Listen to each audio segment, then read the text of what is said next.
Hey everyone, Rick here from Hamilton Sports Central, and we are going to be joining you for tonight's live stream between the Winnipeg Blue Bombers and the Edmonton Elks as we wait for the game ticker to be activated.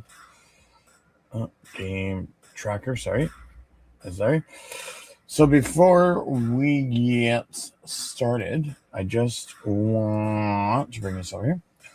So I just got to let you know that this live stream is proudly sponsored by KPHR Radio, home for your classic rock. And if you like legendary rock anthems, great on-air personalities, and community-focused programming, please turn into KPHR Radio. Listen live and discover their shows, music, and more by visiting katradiogroup.ca. And thank you to KPHR Radio, my apologies, for supporting Hamilton Sports Central and bringing you today's live coverage. So as we sit here and wait for kickoff,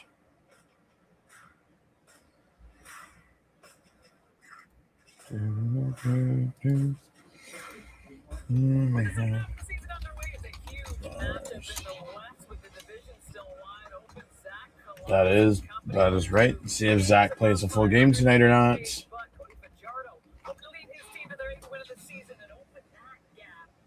Open that, yep. Do.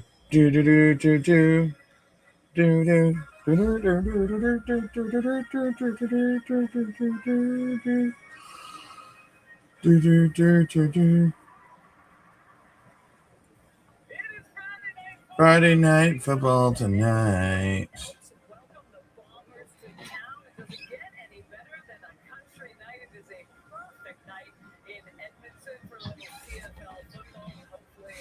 Little bit of country.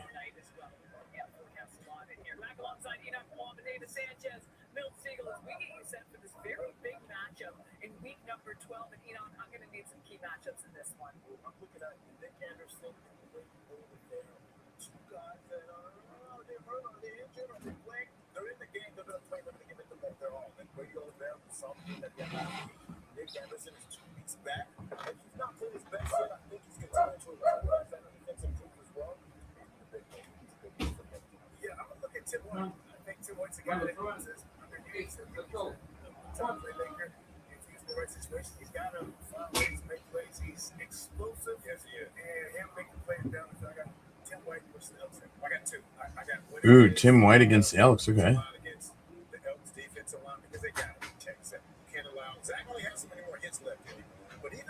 That's right. He only has so many 9 lives left.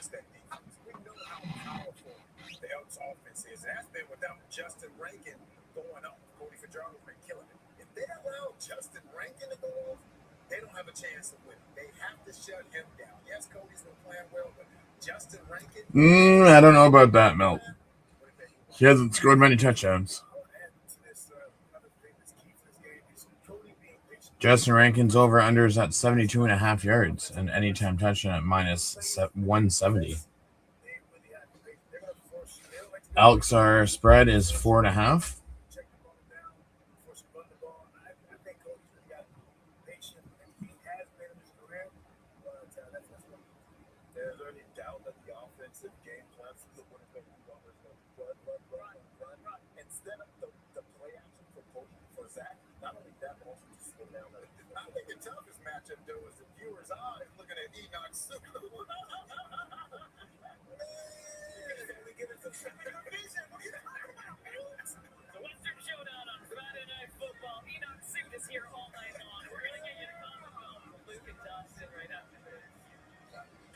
Another commercial before kickoff with Dustin Nielsen and Luke Wilson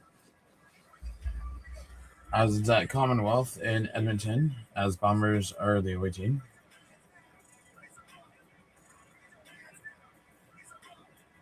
Pretty sure. Oops, I didn't want to close that. Before I look that up, I'm pretty sure. So Winnipeg won by 12 last week, whereas Edmonton won by 30. So we'll see how tonight's game goes. Well,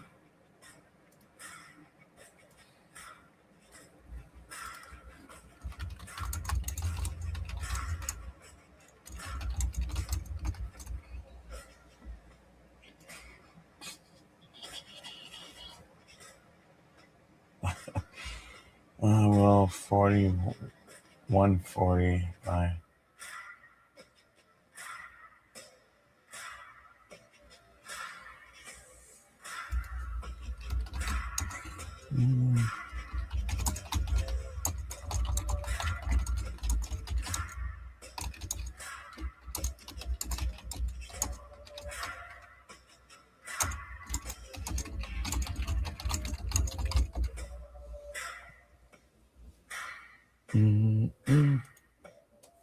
What is that cat?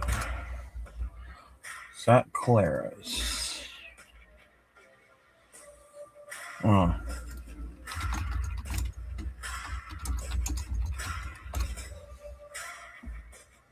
Zach Claris needs a big game tonight. I don't care what anyone says. 5 touchdowns in 6 games is not enough.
As you can see, I'm wearing an Elks hat and a Brady Oliveira jersey so that I can cheer on both teams.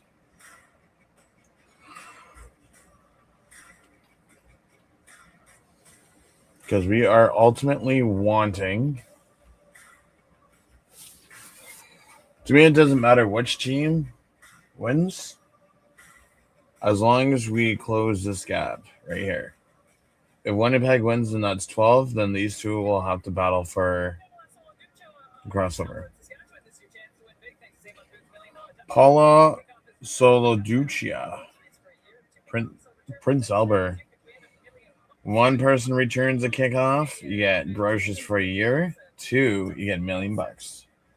Well, tomorrow is the lucky day because someone's going home with $1 million tomorrow. Because the last time Hamilton Toronto played in Toronto, someone walked home with $1 million. Absolutely perfect summer evening in Edmonton as Friday Night Football walks in for a big divisional matchup in the West. It's the second of 3 meetings this season, with Edmonton winning back in Week 4. The Bombers snapping a 2-game slide against Ottawa last week. Edmonton with a win over Toronto also had lost 2 in a row prior to that. It was Cody Fajardo leading the way. Cody Fajardo, what a fun watch, and I'll tell you today, he's got his hands full. Right now, he's second in the CFL in passing yards, but this is a tough passing defense. They like to do a lot of match coverage, so it basically starts a zone and ends his man. So he's got to have everybody on the same page. So again, Cody, he's got to find his open man. He's got to trust his receivers today. I'm looking forward to it. Let's go. He's been injured, but this year, this guy, he's operating. 15 wins versus Edmonton, most versus 1 opponent. I talked to him a little bit this week. He says, hey, with the play clock, if I can see something and get us in a better play, that's what I'm going to do. Mike O'Shea and his Bombers 3-0 on the road. 3-0 on the road and has a 5-4 record. Mark Killam is 7-3 and 4-1 at home. Here we go. Here we go. Here we go. There we go. There we go. Elks are kicking off to the Bombers. And we have Blanchard kicks off 71 yards to the Winnipeg 9. Badville returns 20 yards to the Winnipeg 29.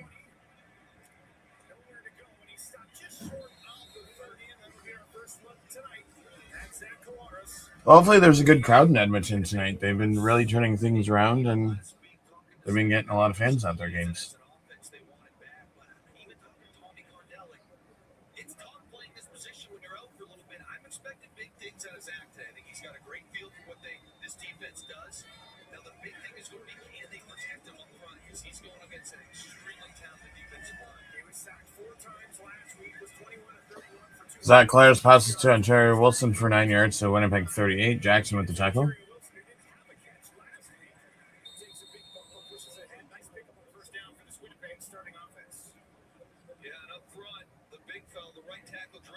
And this guy needs to have a great game tonight. He's 9th in the league, lowest pressures allowed now, 2.7%. He's the key. If he can stonewall the DNs, they'll be in great shape. And it's skill-wise, got a lot of players here, but Tim White's the guy that continues to build chemistry with Zach. And I think they can Get this bonehead off my screen, please. I don't want to look at Tommy Kendall.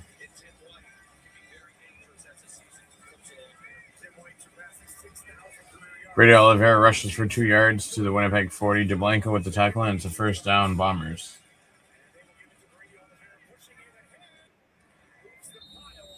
It looks like he does have enough for a Winnipeg first down. Let's take a look at Edmonton's starting defense here on Friday Night Football. Yeah, Dustin, I mentioned this D-line. Malik Carney, 2nd in the league right now, QB pressures, 3rd in pressure rate.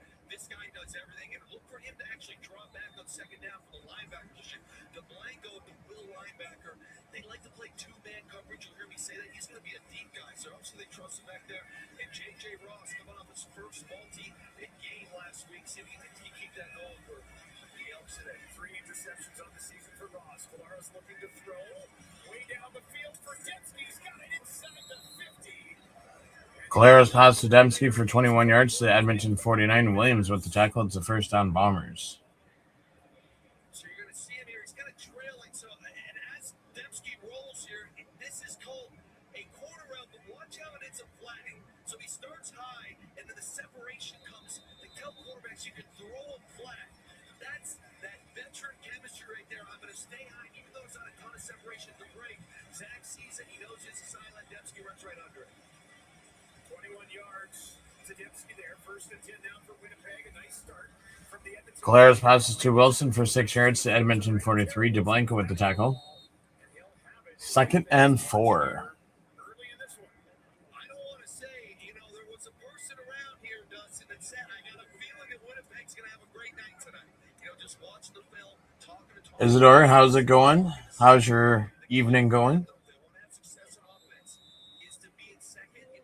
Oliveira rushes for 7 yards to Edmonton 36. Reed with the tackle. It's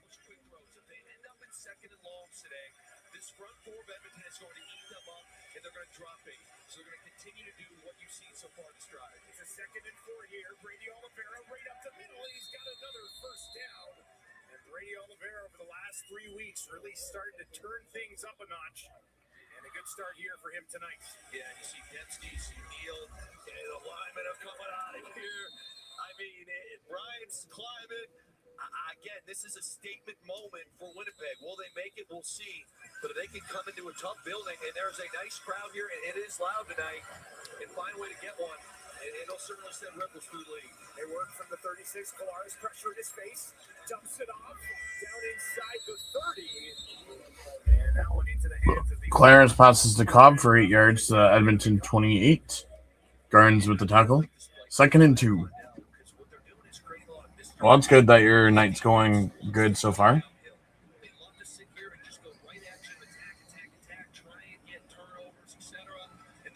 So tomorrow, when I go to the Toronto-Hamilton game at the BMO, I got specific extra seats so that I can go to the media scrum afterwards and press conference and get unlimited food. So I'll be sharing some of the press conference stuff as shorts on my channel tomorrow. Brady Oliveira rushes for 10 yards to the Edmonton 18. Noah Taylor with the tackle. It's going to be a first down Bombers at the 18.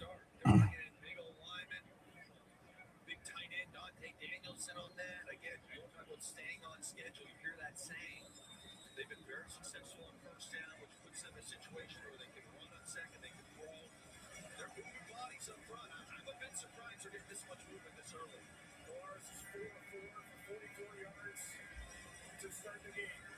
Throwing again here. Zach passes to Brady for 5 yards to Edmonton 13. Jackson with the tackle, so 2nd and 5. Yeah. So I've been told anyways. It's like a buffet. And I'm at the 40-yard line, three rows up from the field. So I made sure I was behind the Tie-Cat bench.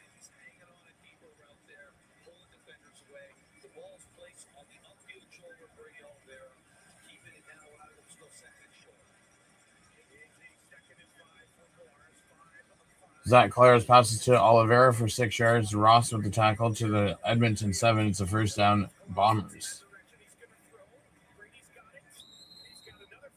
J.J. Ross is there to make the tackle, but not before they have enough yards to move the sticks once more.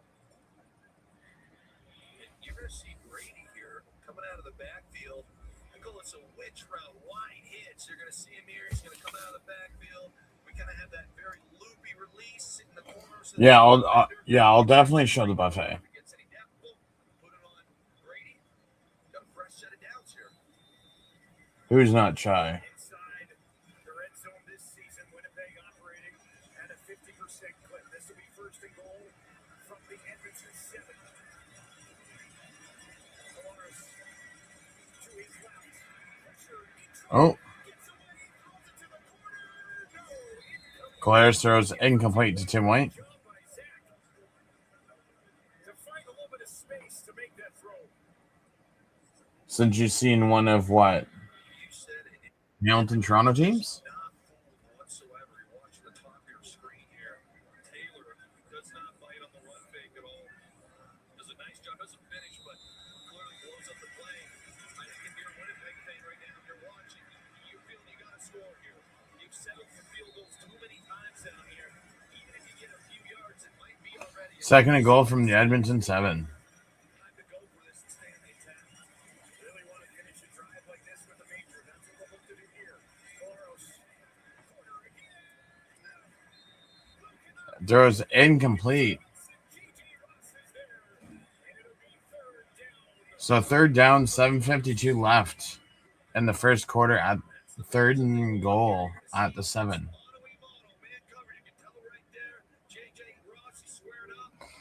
Castillo kicks a 15-yard field goal. Oh, yeah. Okay, I see what you mean.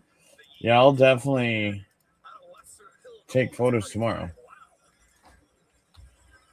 And videos, too.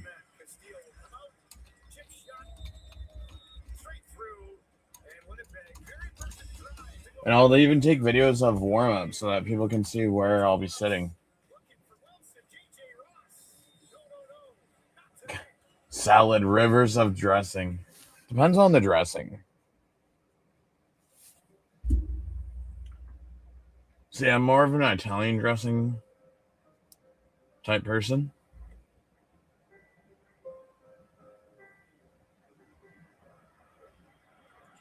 Yeah, my dad's big when it comes to radishes. He's a big fan of them.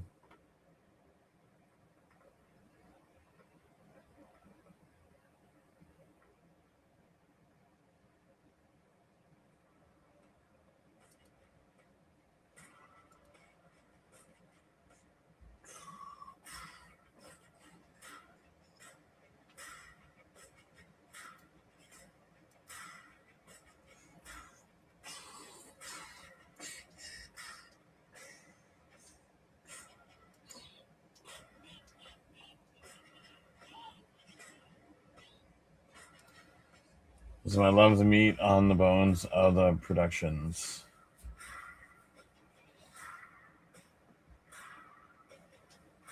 Yeah, I'm just hoping that the food that they serve tomorrow is better than what they had in Ottawa.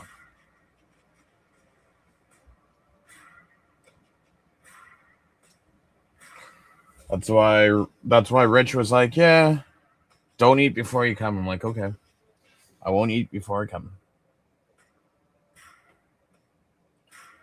Best be some good food then.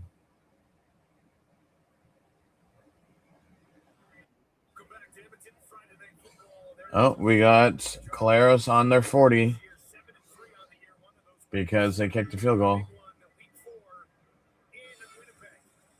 Dustin, I mean, you've heard me say it a million times. I love this guy. This guy is all grit. I find him to just be a phenomenal player. Takes what's there.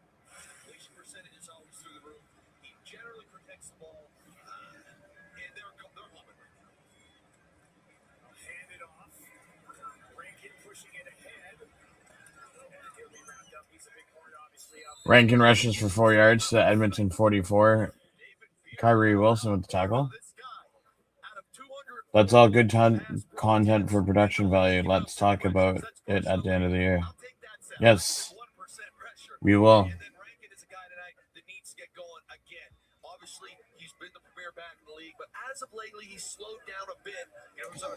Best food experience. Okay. I haven't gone to the buffet in Hamilton yet because I haven't sat in the porter seats. Fajardo throws incomplete to Cyphus.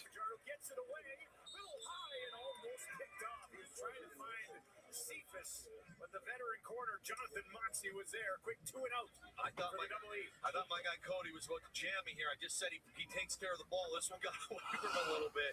Yeah, there is a bit of, you see Cephas kind of settle out of that, and Fajardo throws it like he's running, so maybe a miscommunication, but that could have been a lot worse. It certainly looked like it when he left his hand.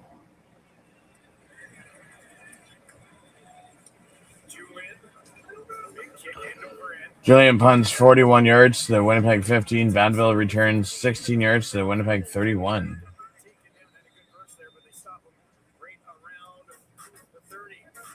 Yeah, there was a few years ago. In one weekend, we did the Bombers. It was Toronto at Winnipeg. Then we drove to Saskatchewan and saw BC play Saskatchewan.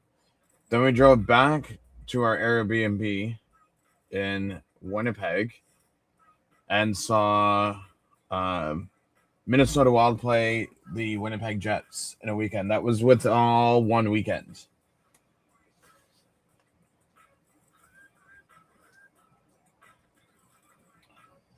Yeah, if only. Well, actually, it's funny because the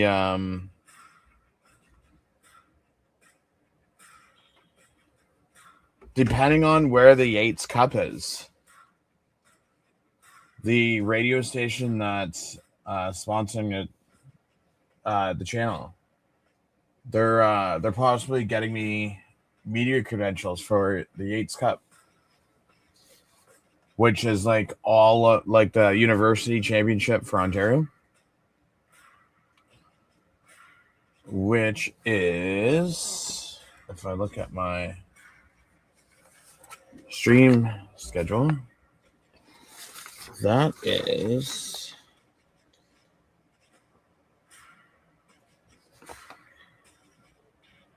Yates Cup is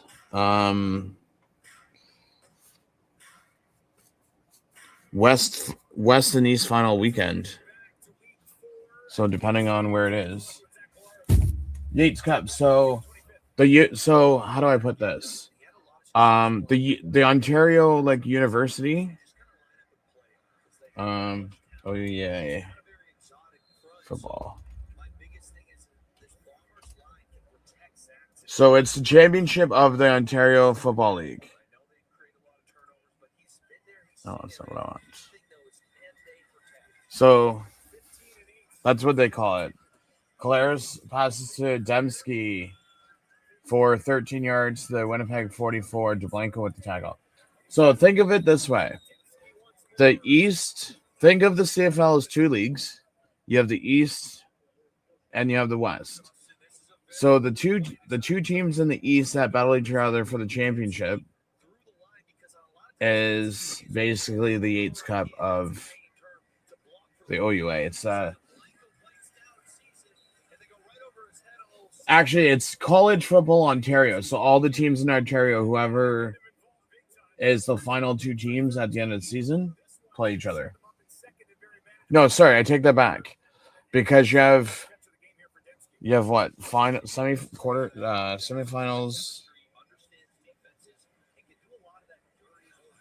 Okay, so it's the top. There's 11 teams in the league. Top 8 make the playoffs because you have 4 quarterfinal games. And then you have 2 semifinals and then finals. So top 8 out of 11 make playoffs. Zach Claris passed to Dembski for 6 yards. And then Claris passes to Tim White for 13 yards to Edmonton 47. Reed with the tackle. Brady Oliveira rushes for 35 yards to Edmonton 12. Ross with the tackle. Oh, so the West. Are you talking about so the Canada West is Alberta. It's Alberta, Saskatchewan, Manitoba League. That's Canada West. And I forget what I'll look it up in a second.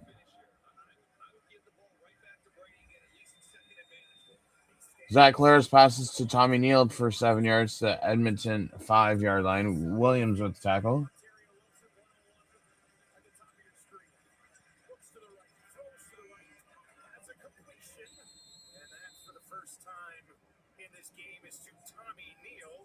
Yeah, they actually have it on CBC Gem this year.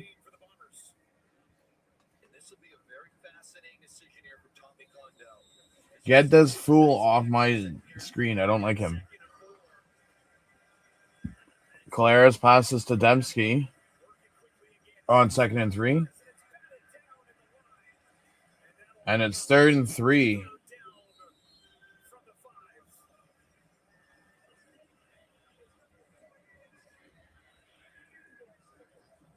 Previous plays under review. I've seen lesser things called. Little late. Could have been little late. So Winnipeg is challenging their ruling on the field. They're going to challenge. O'Shea has thrown a challenge flag here. And Winnipeg is challenging, roughing the passer. We'll read the play.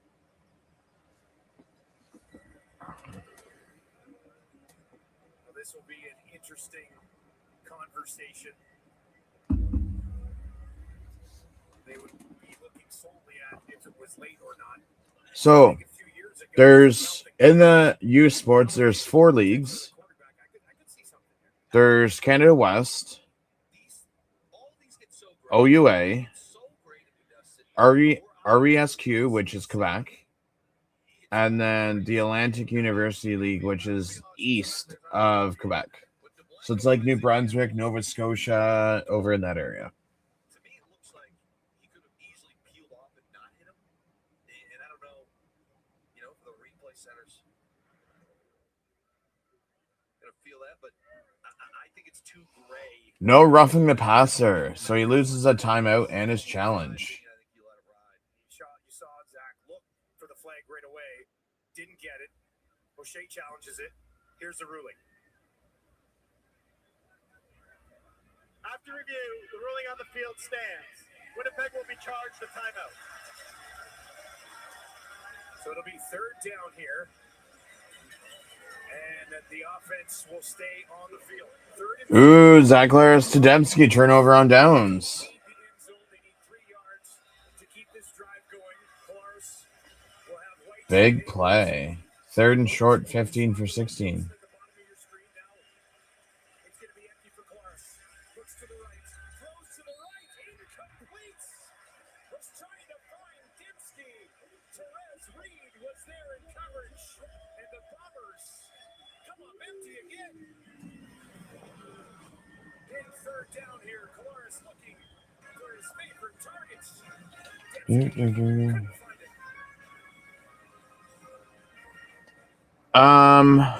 Now that it's commercial, youth sports.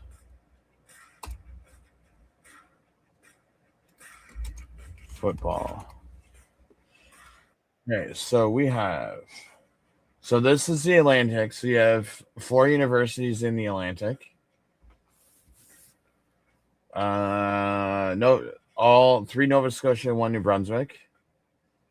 You have what 1, 2, 3, 4, 5, 6 Canada West universities.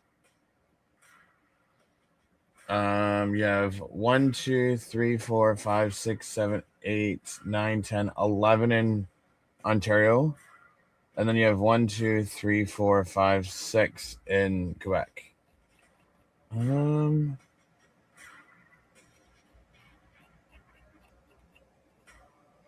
Okay, so we want. Oops, that's not what I want. That's not what I want. 2025. So,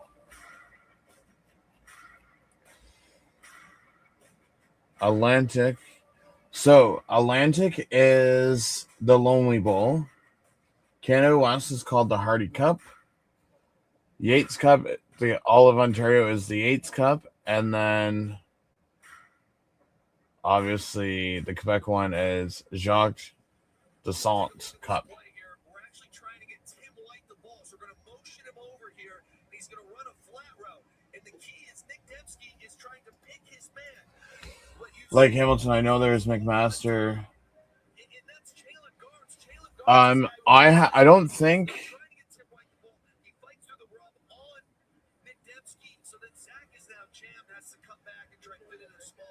I'll have to look at next commercial to see if Mohawk.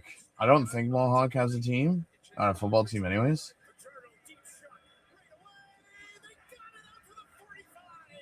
Wow.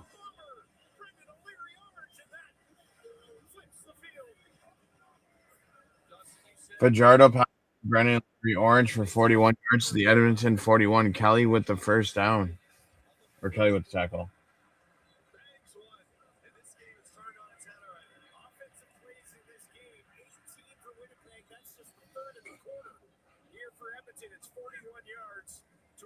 Oh, yeah, New Brunswick, yeah.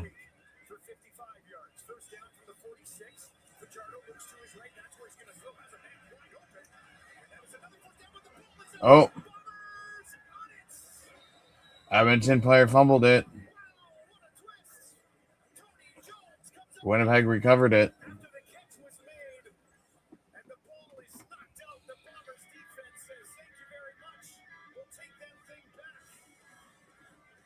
Oh, it was out before his knees touched. Fajardo passes to Luther for 28 yards to Winnipeg 36, fumbled by Luther.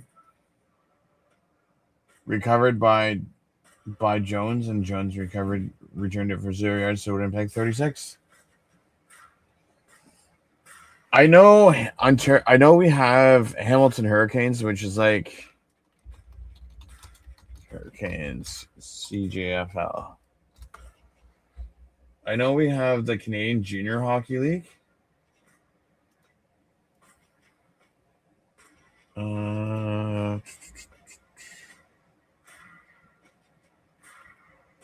I didn't realize that we had Windsor, Sault Ste. Marie, Belleville, Ottawa, London, and Hamilton. Dang.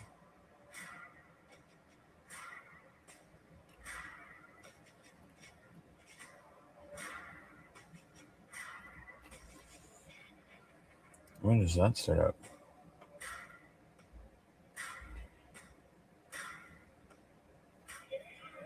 Ooh, starts up tomorrow.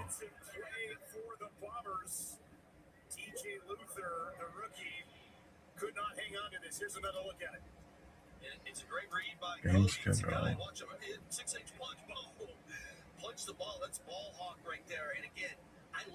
Oh, they've already started. Ooh, they lost 40-22. Ew. Ew.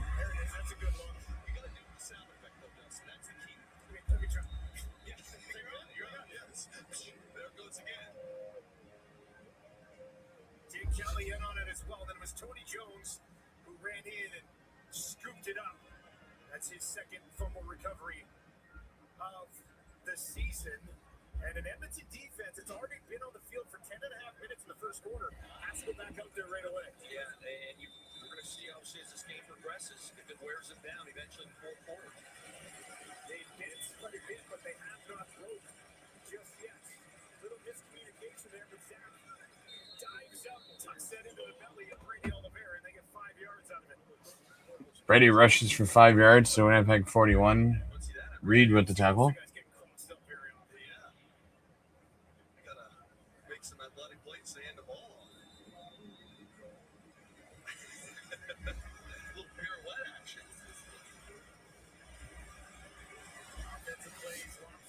Winnipeg 20 offensive plays to Edmonton Elks 4.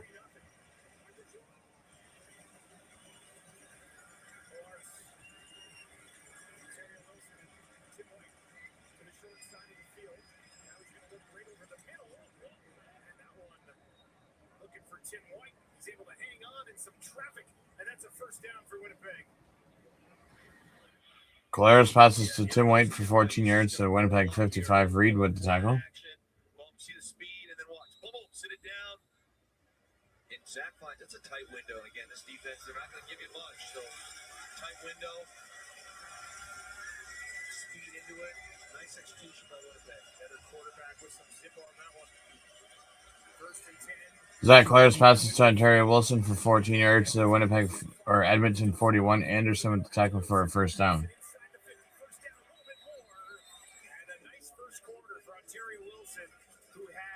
Catches last week, a drop that won't soon be forgotten, but he's bounced back nicely tonight. This is going to be his high, so they bring Cordell Jackson on the other side, and then you're going to see Wilson here just run a drag route. Built in, sees it right away. Hey, I got the pressure, I know I'm hot. Easy go. Those are the chains. I forget who does the Hamilton one. Oliver rushes for 7 yards to the Edmonton 34. Nick Anderson with the tackle.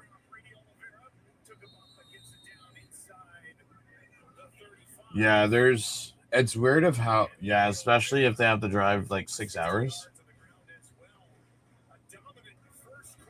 End of the first quarter, and it's only 3-0.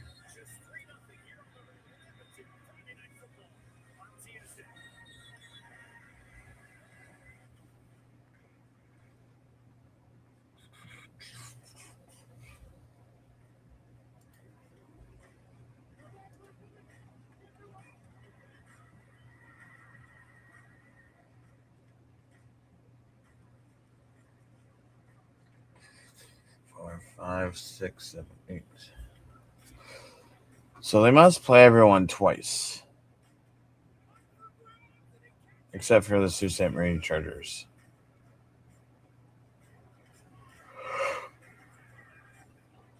London's not that far. I don't know if I'd go watch Ottawa. In Ottawa.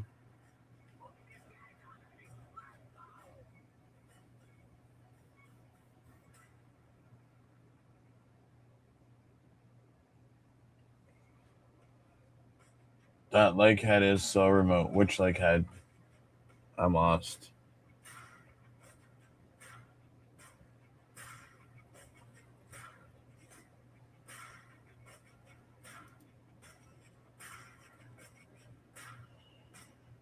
Oh, yeah, that's what I wanted to.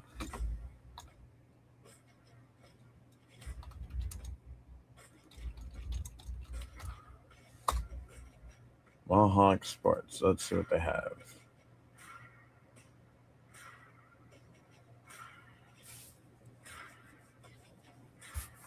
The Mountaineers. Whoa, they really don't have much. They have basketball, cross-country, curling, lacrosse, sixes, soccer, softball, and volleyball.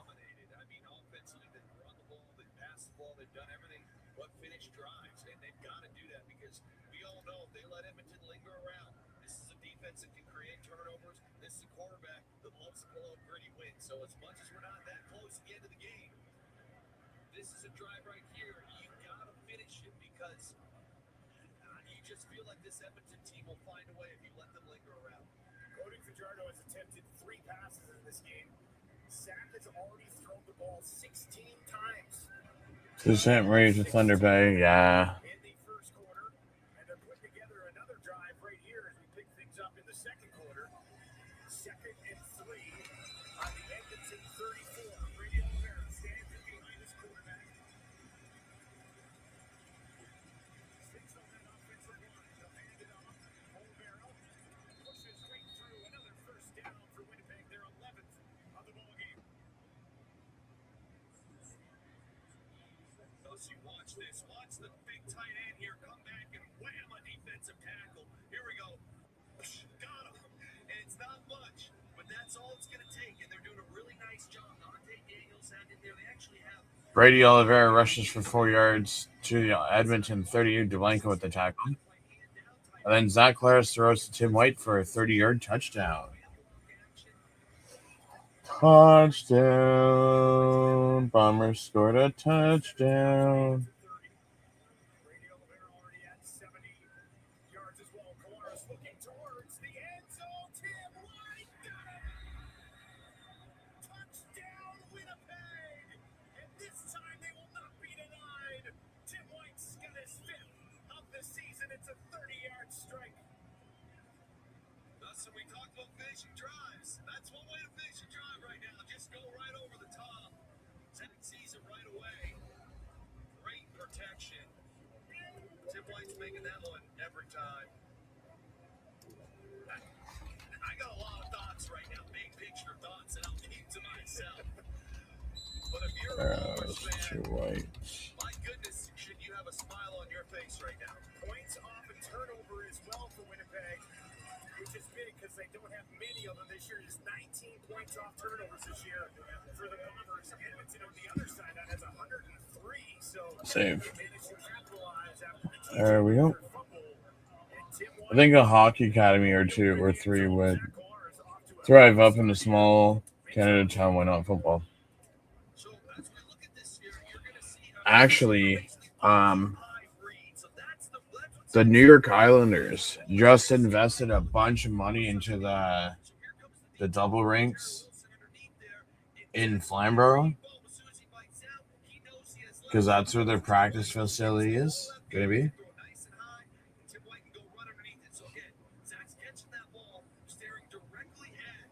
For the Hamilton Hammers. Ontario Wilson underneath. Obviously, he went down. They got a home run over the top. High-level ball. Silencing a lot of critics. Tommy Caudell's cooking. Zach's cooking. Brady Oliveira's cooking.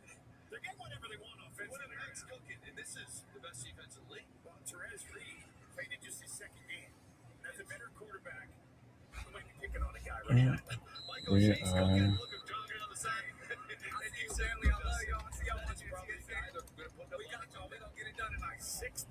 No, you're not. No, you're not, Tim. No, you're not. Just over 3 minutes, and the Bombers lead 10. Oh, nice. Javon Leaf, can he find a spot? He will not. Up and down. Well, these two guys have been around the league for a long time. It's a sweet life.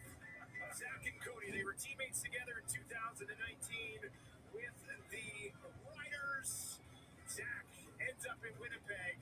Joined those tendies with some honey dill. I love it. 2 Grey Cup championships. One of the best quarterbacks in the league since then.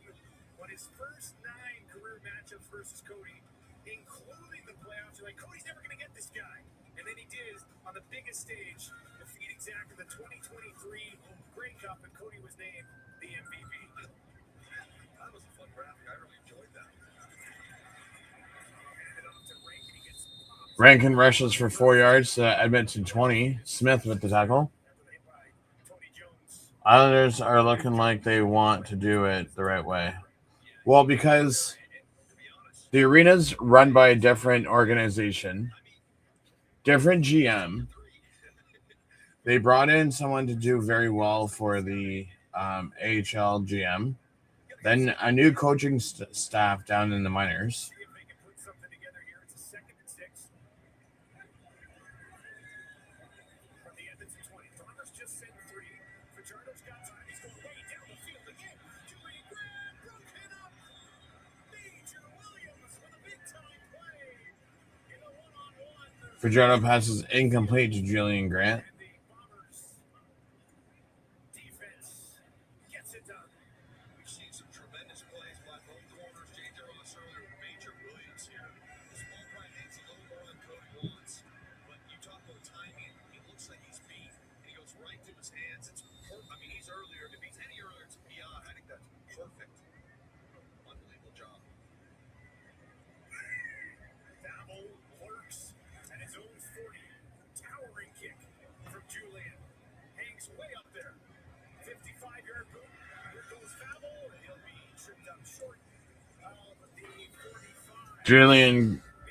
Jake Julian punts for 55 yards to the Winnipeg 35. Vadville returns for 10 yards to the Winnipeg 45.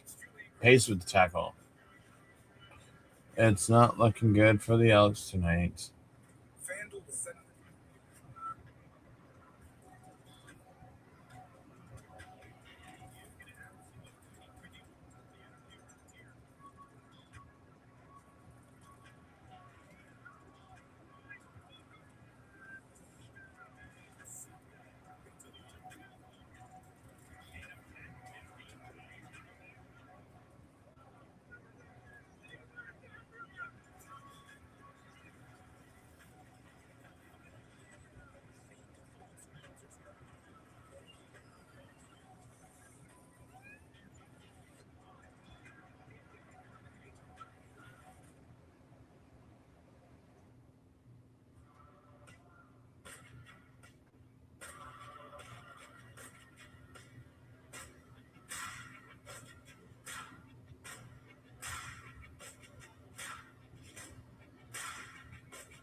Celebrate television's best of the night that's always full of surprises as Mariska Hargitay hosts the Emmys.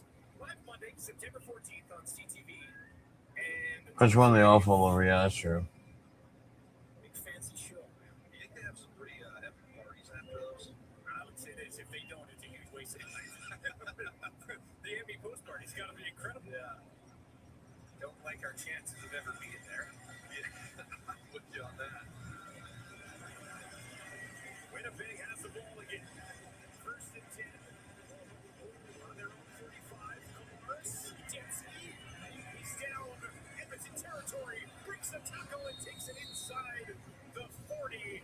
Zach Claris passes to Dempsey for 28 yards to the Edmonton 20. Nope, Edmonton 37. They really are. They're on fire. So we're going to see Dempsey here. He's going to push up with speed and then bend it across the field on either field of deep dagger.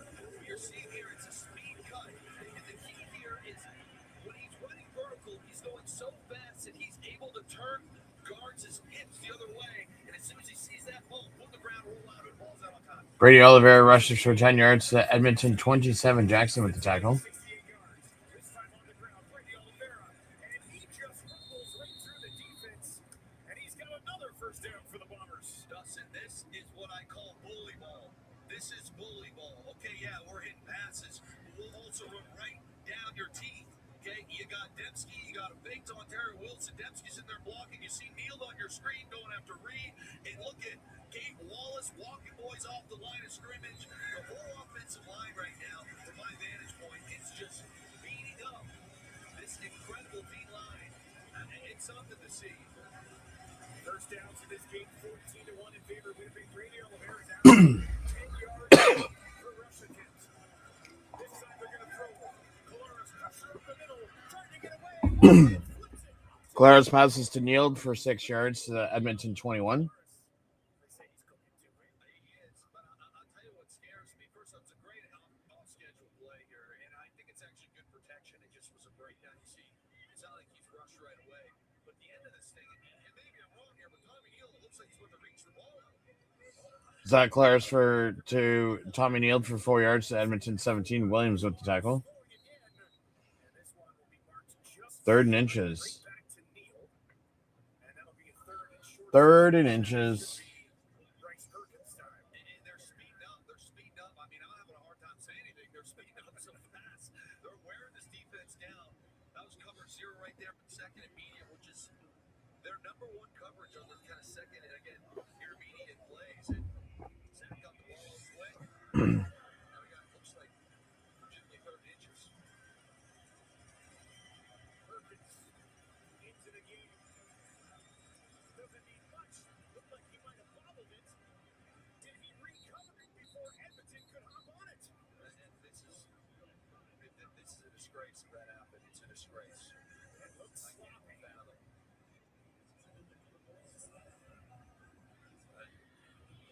They definitely fumbled it. Just didn't get it back. Now we'll have to figure out where they're going to spot this ball. Holy smokes. They're going to measure. Holy. They've called for a measurement here. Well, I don't know where that ball is spotted. Dustin, I don't know if that's enough. you said they're getting everything. They're cooking, you're throwing, you're running, and we can't do a simple center exchange. It's the little things they say that kill you, and it don't get much more little. Let's see how this goes. Early in this game. Does Winnipeg have enough? Oh, they do. Just barely. They need inches. Just barely.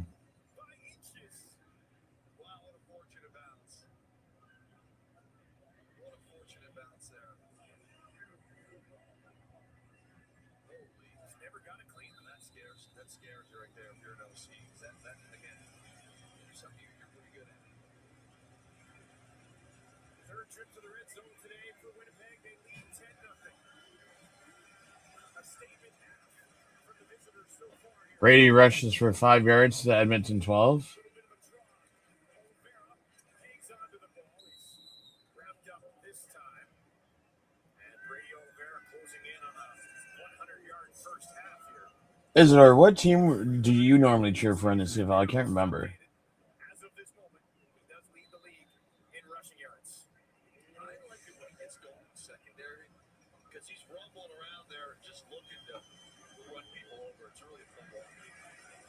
Second and manageable once more. They need 5. They're on the Edmonton 12. That'll show a little bit of heat. We'll see if they back it off here. Zach's checking. He's checking the play. They did the big thing. He's checking everything. He sees something he wants. Man coverage. Looks to his left. Throws to his left. How about another shot to the end zone? Tim White go out of bounds. Incomplete. Get a foot down.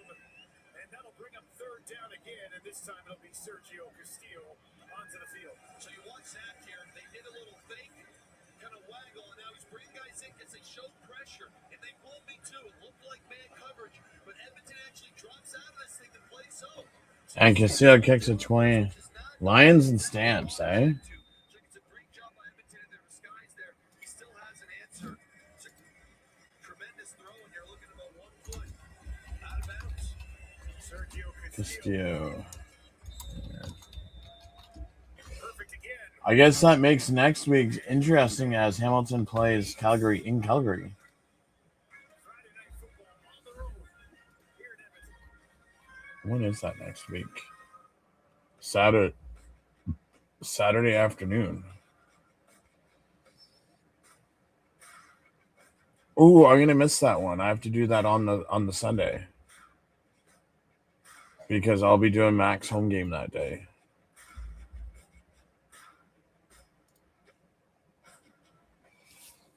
So I don't know how I'm gonna do that. Staying off social media, but posting about the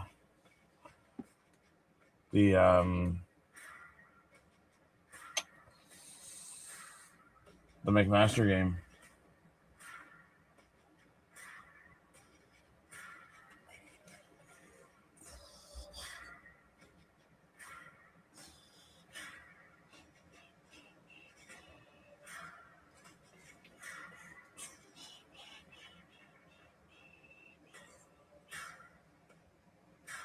Bum, bum.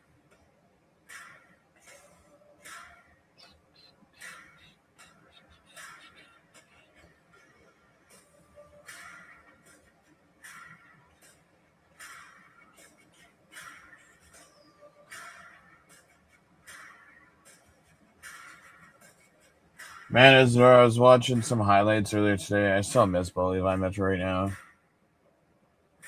Like, I watched the highlights from week, 2 and 3 when we beat Winnipeg and BC, and it's just like how much he was on fire in the early season. And Winnipeg, or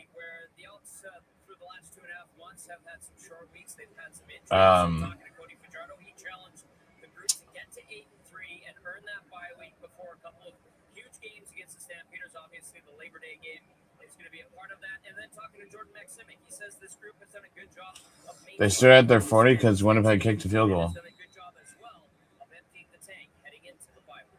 Well, they want to get to 8-3. They're going to have to start playing a heck of a lot better, at least on the defensive side of the ball. We haven't even seen them offensively on that. Oh, and Fajera throws an interception. Winnipeg does it again.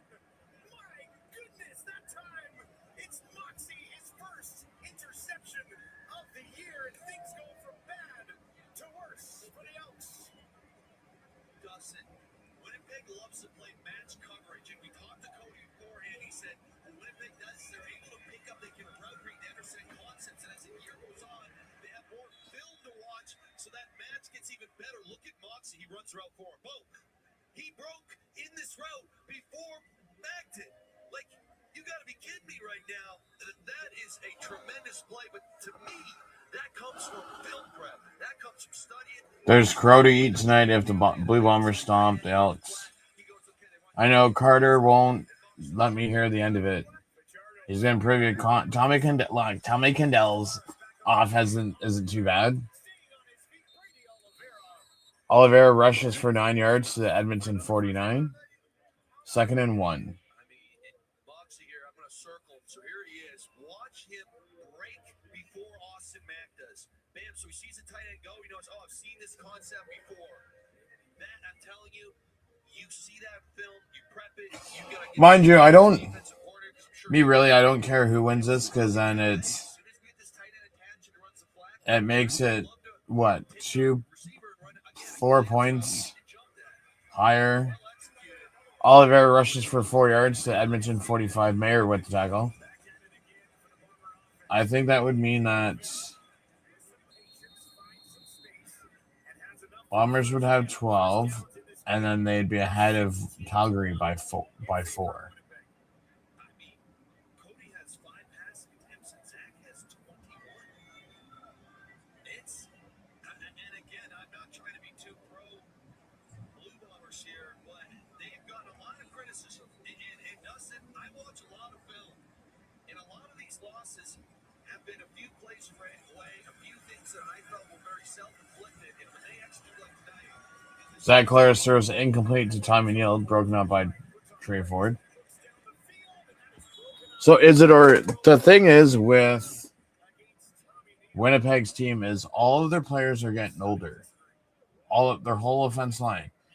This is probably Zach Claris' last game. Or not last game, last season. And then you got to build the team around Drew Brown as your starter. Zach Claris rushes for 1 yard to the Edmonton 44. So it's going to be 3rd and 9.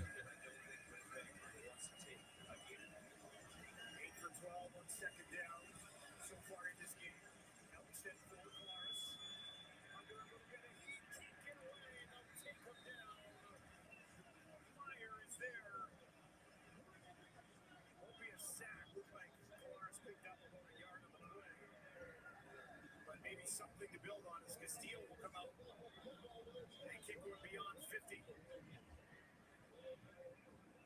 I was surprised Zach got out of this pretty quickly. It's a 4-man rush.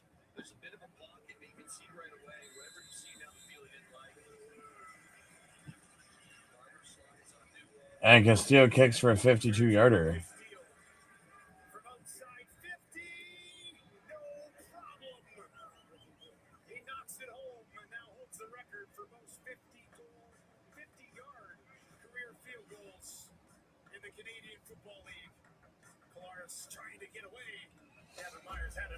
And we have a Winnipeg field goal.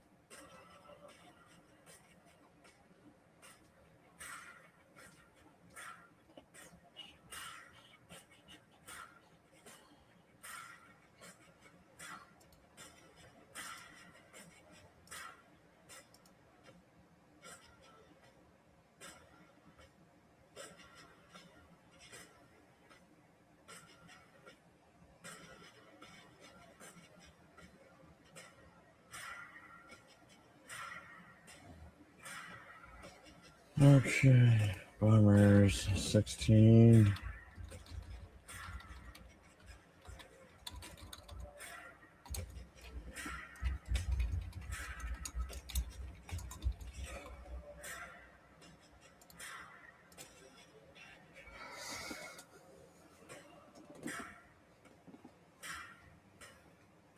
$16-0. Wow.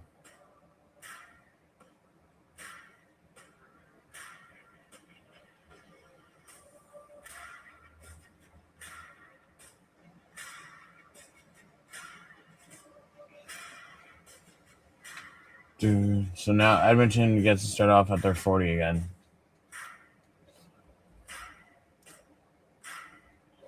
Three more points.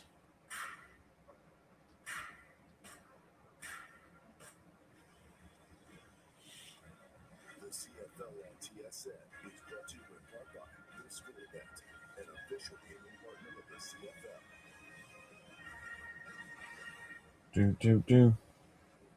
CFL history. Yeah, shout out to Princess Auto as their Canadian sponsor. Javon Leake rushes for 2 yards to Edmonton 2. Woodby with the tackle. Edmonton's possessions in this game: punt, fumble, punt, interception. This time they'll try to go on the ground. Not really going to work. A couple of yards. They got Javon Leake in for a drive here, and it'll be second and deep for the double E. And as much as we praise Winnipeg's offense, Edmonton's offense hasn't been on the field much because of those drives. Nothing is working on their end. They can't run the ball very well right now. They haven't thrown it well. And I'm a bit surprised because Winnipeg's defense, especially their rush defense, specifically, I should say not especially, has been very poor this year. Second and 8 for Fajardo. Looks to his right. Now he's on the run. Pressure coming. Willie Jefferson trying to get him. And that is incomplete along the sideline. Fajardo throws incomplete to Julian Grant. Forced to kick it away. It's 3rd and 8 at the Edmonton 42. Here's your guy. You see Willie right there. And you're going to scramble out. And I know you get flushed that way. Getting flushed to Willie's side is going to be a bit tough. He's going to hawk you down, and he's got the long arms, too. Tough to throw over. Edmonton has had the ball for 4 minutes and 59 seconds in this game. Winnipeg over 21 minutes. Foul. A little bit of room off the sideline. He'll be pushed out of bounds. And we've hit the 3-minute warning here on Friday Night Football. Zach Collaros and his Bombers in full control on the road against Edmonton.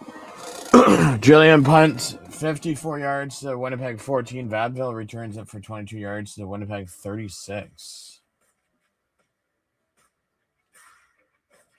I had a train of thought, now I forgot what it was going to be now.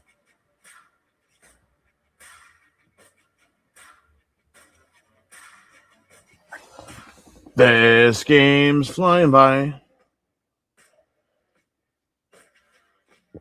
Oh, I'm curious to see what their total offense is. 69 yards total offense. They already have almost 300 net offense already. Damn.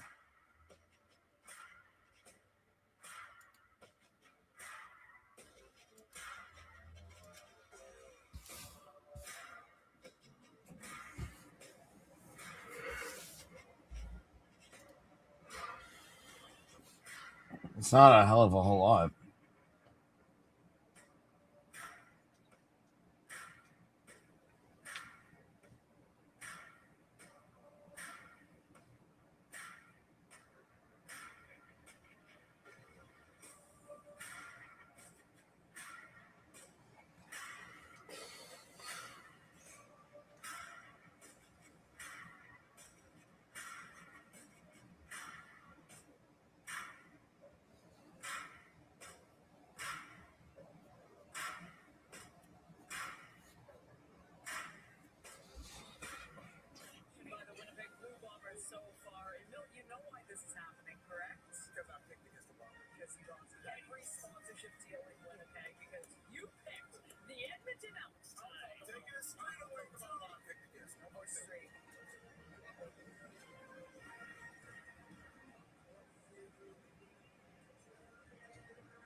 he's just hanging out. He's at the kids' table. He got him on the kids' table. Guy just qualified for the Olympics in flag football. Put him in the kids' table. You sit over there. Yeah. Congrats to him and both the men's and women's flag teams. Big performance. From the Winnipeg 36, this time they'll stop Brady Oliveira. Brady rushes for a 1-yard loss to Winnipeg 35. Nick Anderson with the tackle. The first half, this actually goes for a loss of about 1.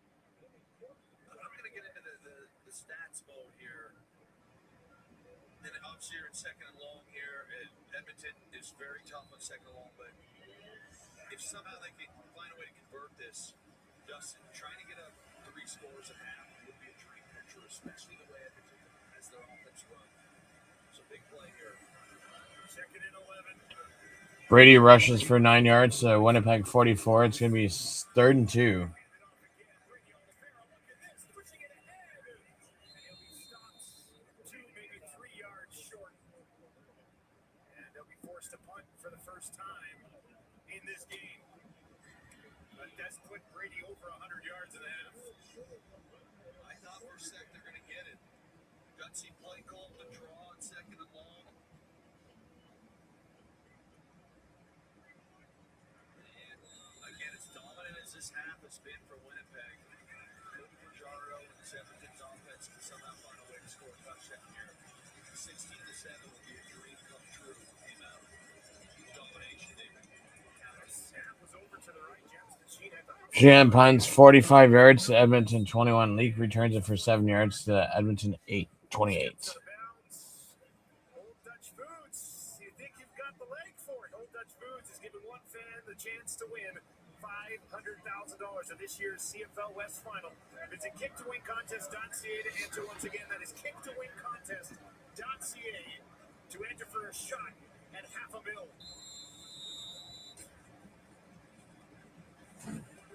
This is just the 10th offensive play of the game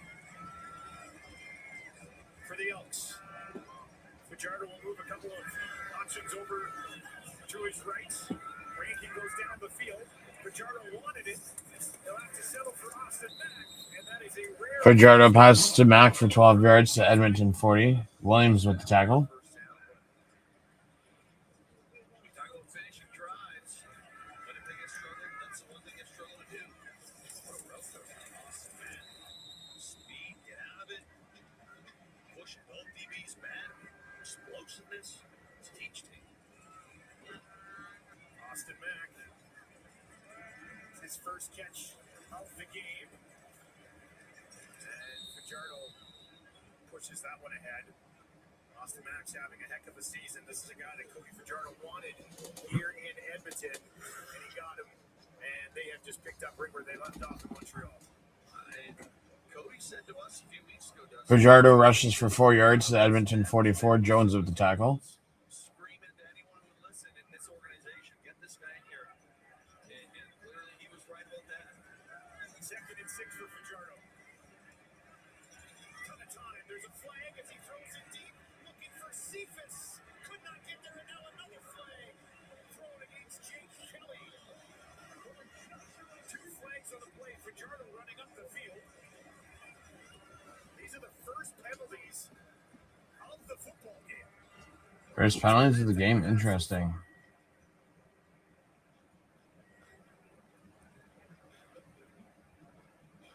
And what a swing here for Edmonton. Illegal contact. Winnipeg number 39. That penalty is declined. Pass interference. Winnipeg number 16. Ooh. Foul.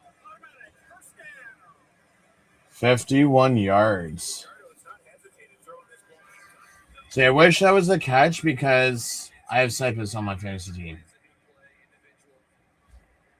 Cephas gets behind the defense. It's a good call. I know it's not much, but you can see it right there. And just like that, Fajardo throws a touchdown.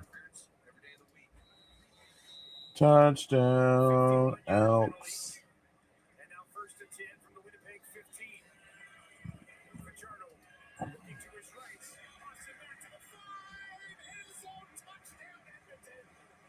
And the Elks have life. Austin back. 7. The Elks have life.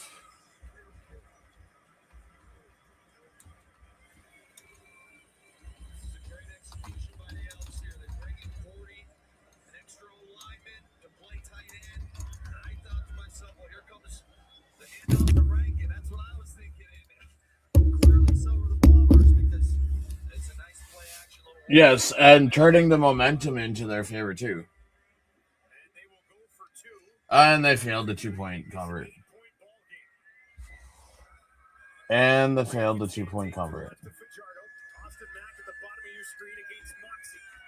Fajardo looks to the left, now over the middle, back in the end zone. Too much juice on it. Wanted Luther working against Kelly. And they'll have to settle for just 6, and they trail by 10.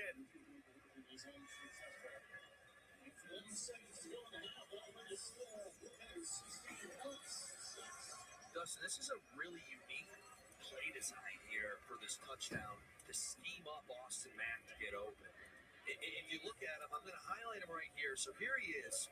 And what he's going to do is he's going to come up like he's blocking and actually slot back out inside of the extra lineman, Corey. So here he comes like he's kind of running divide zone, foot the ground.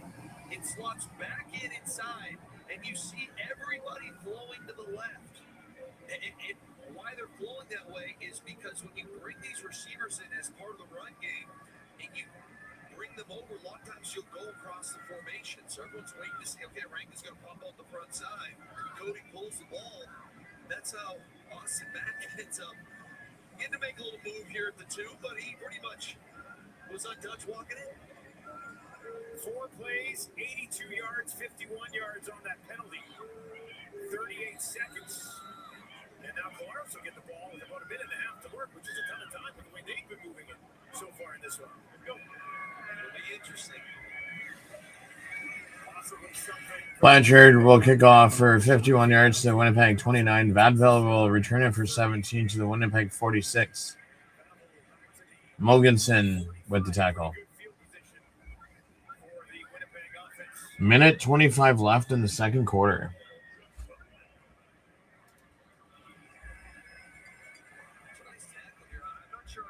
Yeah, they did get greedy. Because, I mean, you'd be what? Down by 8 or 9? Oliver rushes for 4 yards to the Winnipeg 50. I think Winnipeg started with the ball. Yeah, the only thing that benefits Edmonton is they get the ball in the second half. That's the only thing that benefits Edmonton.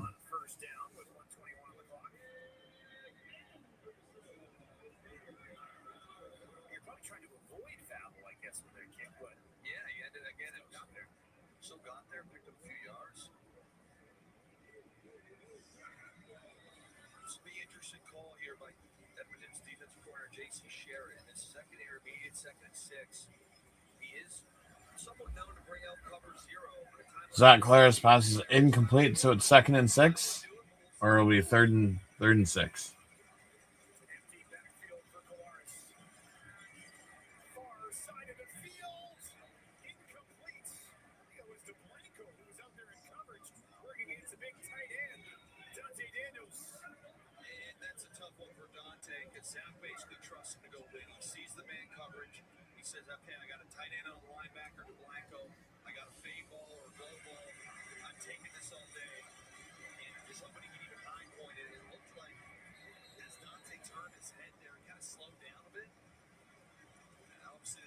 Zach kind of need to continue to build their pass game relationship, have a little better chemistry.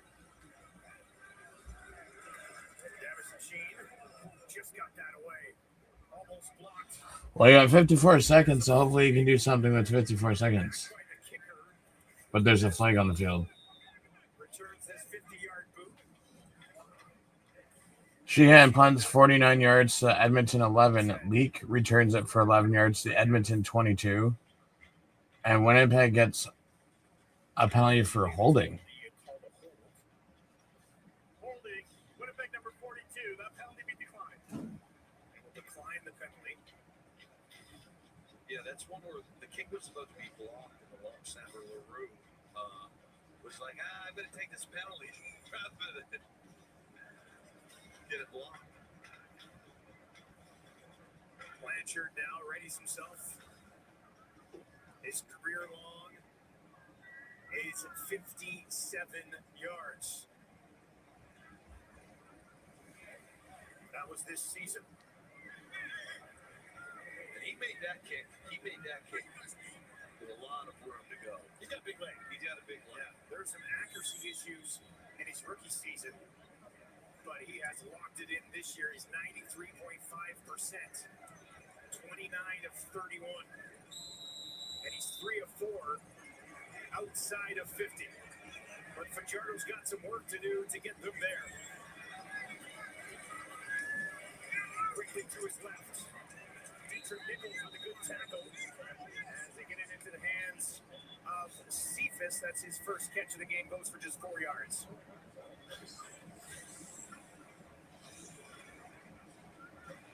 Seems ridiculous that it's still just a 10-point game with the way this half is played out. It definitely does, and if Cody can muster up some magic here, it might be less than that. Or they will get the ball to begin the second half. He's got a first down, Austin Mack. Still steps out of bounds, working there against Major Williams. 32 seconds on the clock. Fajardo passed Mack for 8 yards to Edmonton 34. Williams with the tackle.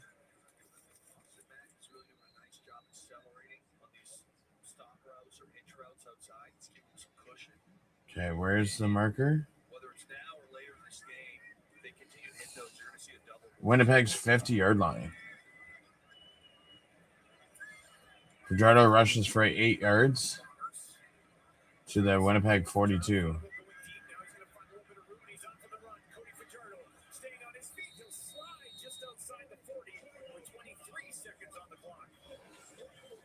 $23 23 seconds left on the clock.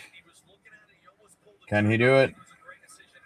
Fajardo pass incomplete to Brendan Larry Orange. Broken up by Jones. 16 seconds left.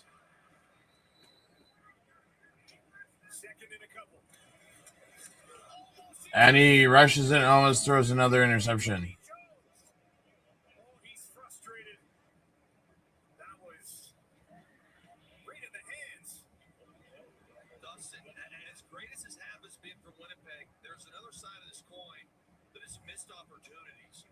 Whether it's on offense finishing drives or that situation right there, because if Tony catches this ball, I don't think anyone tackles him. I think it's Julian punts 59 yards to Winnipeg 9. Vadville returns for 8 yards to the Winnipeg 17. Bahomny with the tackle.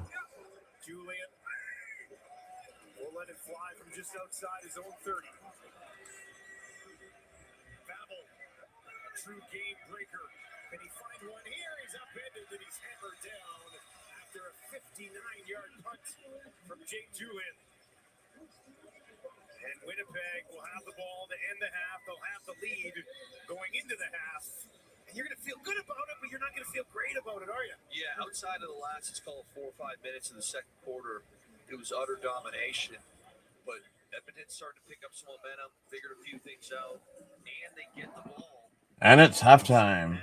16-6 for Winnipeg over Edmonton at halftime. 100 yards of offense for Winnipeg in the first half of this game. And they lead 6. So let's take a look at the players' first half stats. Zach Claris 16 for 23, 190, 1 touchdown. Brady Oliveira 14 carries, 110 yards. No touchdowns. Zach Claris 1 carry for 1 yard, no touchdowns. Nick Dembski 4 for 6, 68 yards, no touchdowns. Tim White 3 for 5 for 57 yards and 1 touchdown. Ontario Wilson 3 for 4, 29 yards and 0 touchdowns. Tommy Neal 3 for 4, 17 yards. Brady Oliveira 2 for 2 and 11 yards. Gavin McCobb 1 for 1 and 8 yards.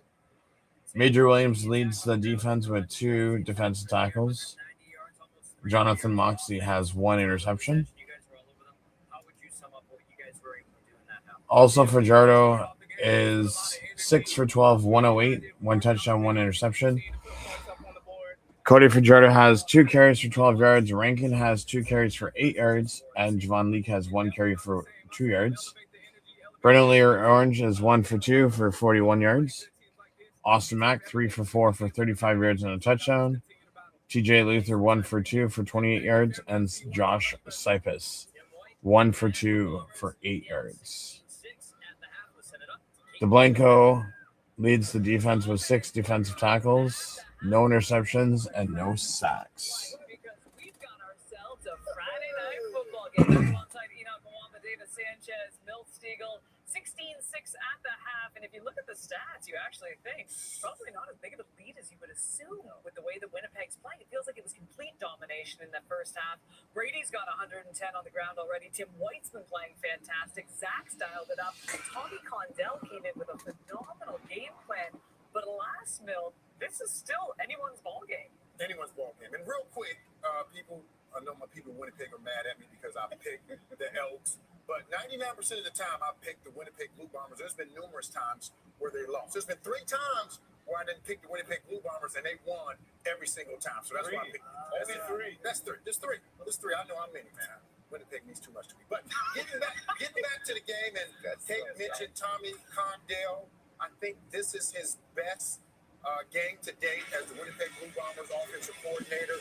He's called such a balanced game, and he's been able to do it because of that offensive line. They've been able to protect Zach. But Zach Claris only has 1 touchdown. Still ain't going to get the job done. Before the game, I said, Cody Fajardo has surpassed Zach, and I guess he was listening because in his first half, Zach has been that guy, and also that offensive line has been able to allow Brady Oliveira to run the ball. And when you do that, that just slows down everyone, and everyone is able to contribute. So good job by these Winnipeg Blue Bombers in this first half. I'm sure there is some disappointment because of the way they dominated this game. Edmonton is still in this game. They're only up by 10 points, and they had so many opportunities. And I won't say to end this game, but they had some opportunities to put a couple of nails in the coffin, and they couldn't do that. When they were in the red zone, they were 0 for 3 for touchdowns. So they got to come out in this second half, and they got to make sure that they continue with the momentum that they were able to get in that first half. Yeah, they've been excellent. We talked about it before the game, and I've said it for the last couple of days. This Winnipeg team is last in the CFL in explosive plays. If they keep up this game plan, you talk about what Tommy's doing, not going to be for long. You look at what they did in the first half, and I drew up a couple plays here. Watch what they're doing schematically is extra offensive lineman, extra protection. Because we know if Zach's clean, he throws a beautiful ball. Right now, they had a 5 lineman and a tight end in. Also, Brady Oliveira stays into check. Make sure protection. Look at how clean that pocket is. If Zach has this time, he might not be elusive as he once was, but he's still throwing one of the best deep balls this league has ever seen. Tim White with a touchdown. Now this next play, watch this again. 5 offensive linemen and an extra offensive lineman for 6. Now watch Pokey Wilson, a wide receiver, in for protection. He's accounted for in coverage. No, he comes over, checks to make sure what? Zach has the protection he needs to step into his throw. Boom, great ball to Nick Dempsey. This offense, again, Zach, we know this. Everyone's career at the time he evolved. Zach, early in his career, was extremely extended plays, athletic, always threw a great ball. Now he might not be as athletic, but he still throws a great ball. And to your point, Tommy Condell, great game plan. Yep. If they're not protecting for you, and you can't elude the rush, make plays off script, then add people in for protection. They did that. Great first half. The bottom line is this. The number one priority for the Winnipeg Blue Bombers, you guys both mentioned it, is protect Zach from this ferocious defensive line. And they did it multiple ways, but I love the fact that they brought multiple guys to help protection. But they did more than just that. If you pay attention to the game, they changed the cadence. They changed the way that they were calling. But Zach gets on the ball, he goes, and he is slowing down that pass rush from the defensive line. They're doing it different ways. No, you talked about this offensive line. They've been struggling this season, but Tommy Condell, the way that he's calling this game tonight, he's helping that offensive line out again. No, we need. Down the run, not just forcing them to be an extra physical. No, that's not what I'm looking for. That's not what I'm looking for. I saw it so many times. They went empty formation. Typically, when an offense does that, and it's in a game, they'll do it 2, 3, 4 times, but they're showing it multiple times. It is a tough formation to deal with for a defense. And I have a feeling they're doing this because of the gauntlet that's coming up. So now you got to watch this film, and you got to prepare for this as well. And I know Elks offensively have not been on the field much, but you got to find a way to get Justin Rankin going. I know We got to throw on some Curly Gittens. Is not on top of this Junior. game. Your star player, Justin Rankin, the silverback, as we called him, has to be going. Also, do real fast. Even though Curly Gittens used to play for Edmonton. Come on, for Winnipeg, come on, first down. Makes it tough. Certainly does. So an interesting half, to say the least. We got ourselves a great ball game. Just a 10-point game, and the Bud Light easy call of the half. This was easy to make. Zach Florence, he likes what he sees, and he's correct. Just a deep bomb here to Tim White. He comes up with it. A easy TD. Tim's got 57 receiving yards. Zach had a phenomenal first half as well in this one, 16 to 23. Oh, did he now? 190 yards with that touchdown. A phenomenal. Because they didn't have any pressure on him from Edmonton. And you know what? We're going to come back right after the break with Straight Fire. Straight fire! Straight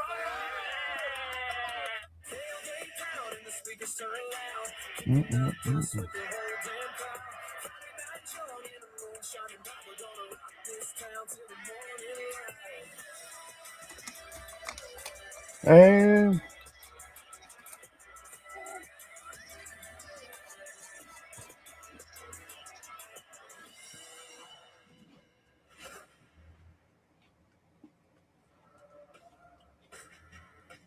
Now you guys can hear all the boring music I have to listen to.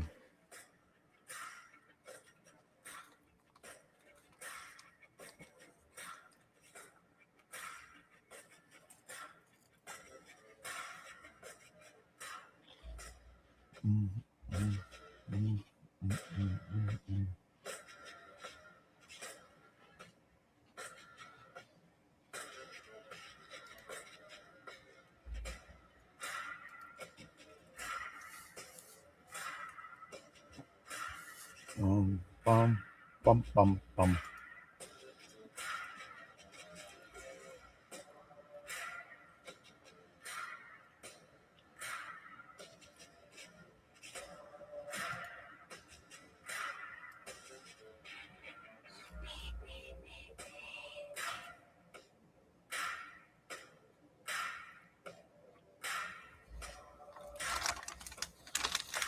Never did like late starts at 9:30, 10. Never did like them. I'm glad we don't have any this year.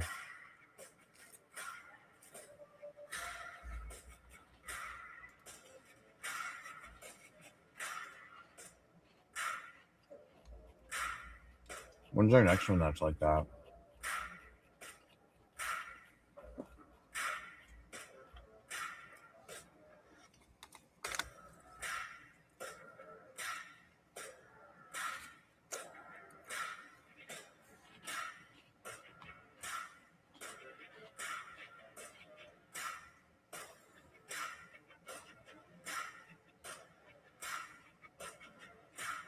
There's an 8:30. Labor Day.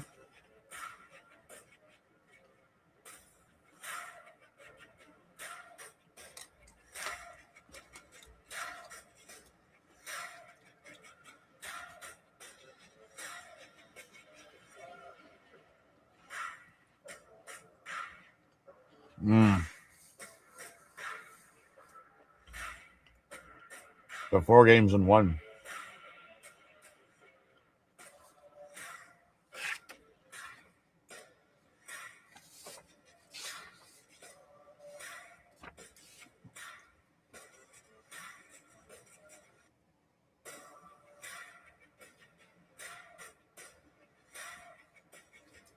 Actually, does.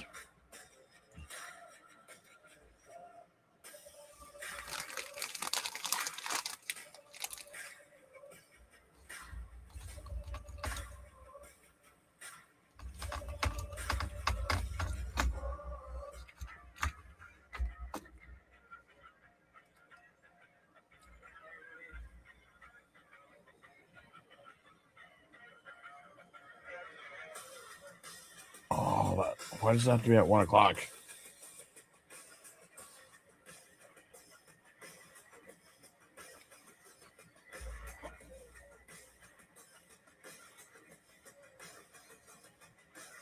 So I'll have to switch those.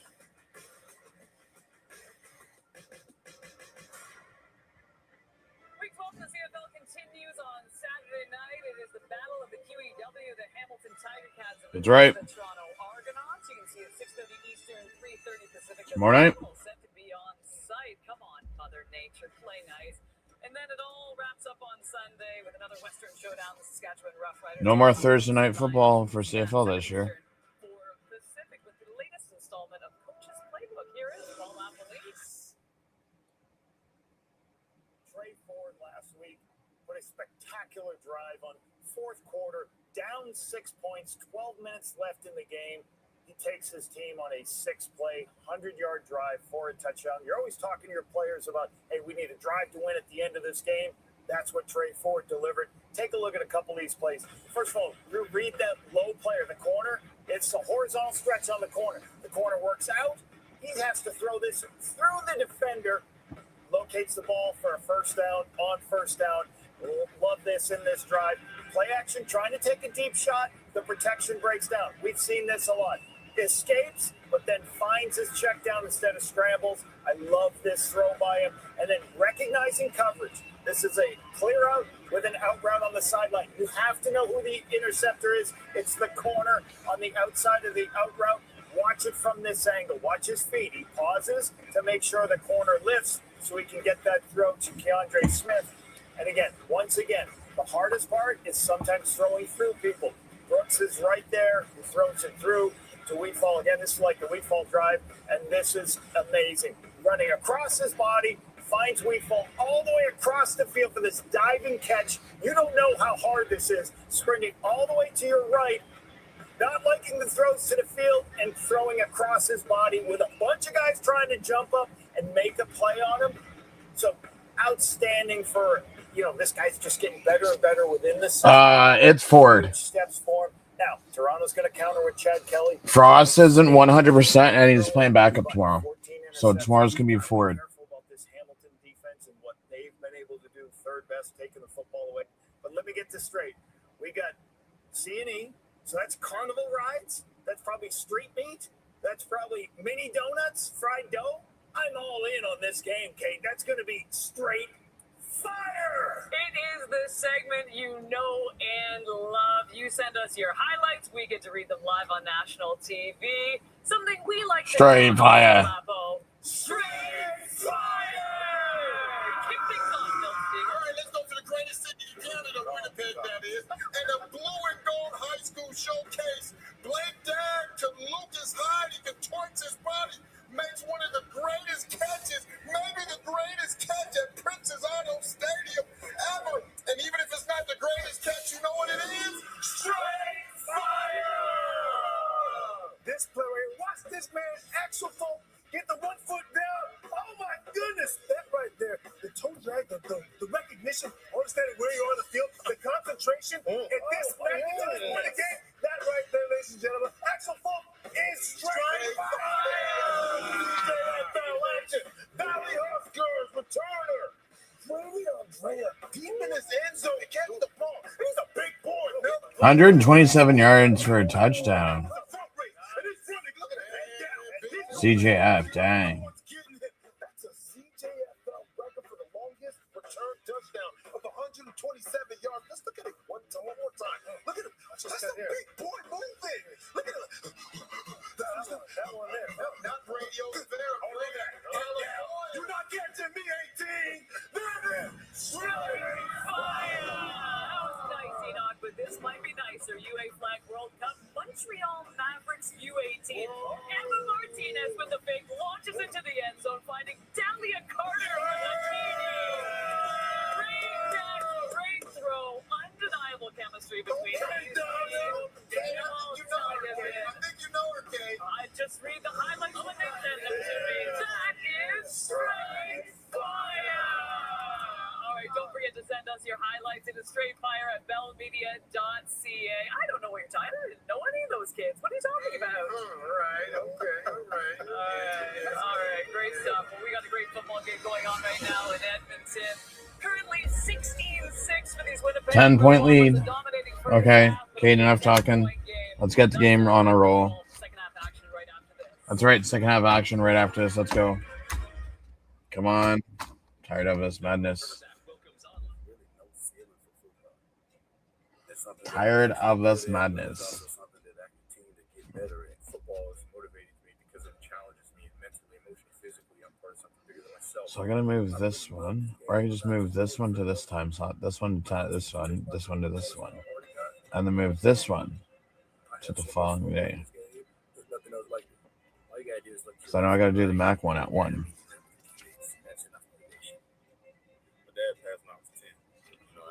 So So football kind of was like the only way I could express myself and yell and scream and not get in trouble for, doing something crazy. Like when I put the helmet on, it's just like I was in my own space. Like nobody could say nothing else to me. Like everything else didn't matter no more. I was just me in the field, and I could potentially change my whole family life with this. You gotta be sincere. You gotta be real. You gotta be yourself. I was put on this earth to play this game, and I've believed since I was 6 years old. I still believe to this day. I owe a big credit to my dad. I owe a big credit to my mom. Sacrificed so many things to be able to see me live out my dream.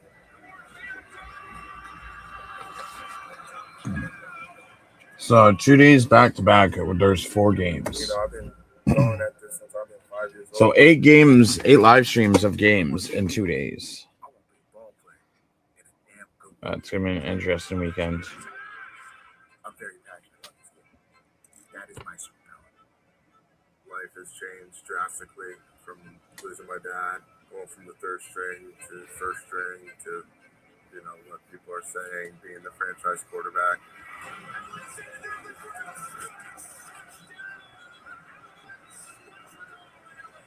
You gain friends, you gain brothers during this sport. That's why we all in jail so tight.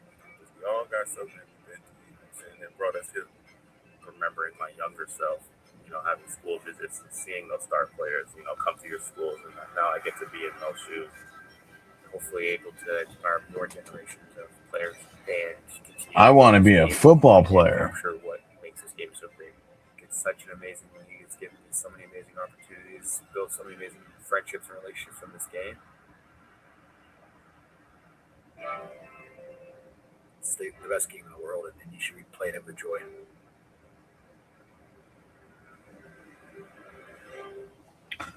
Oh, they didn't do the Adrenaline one.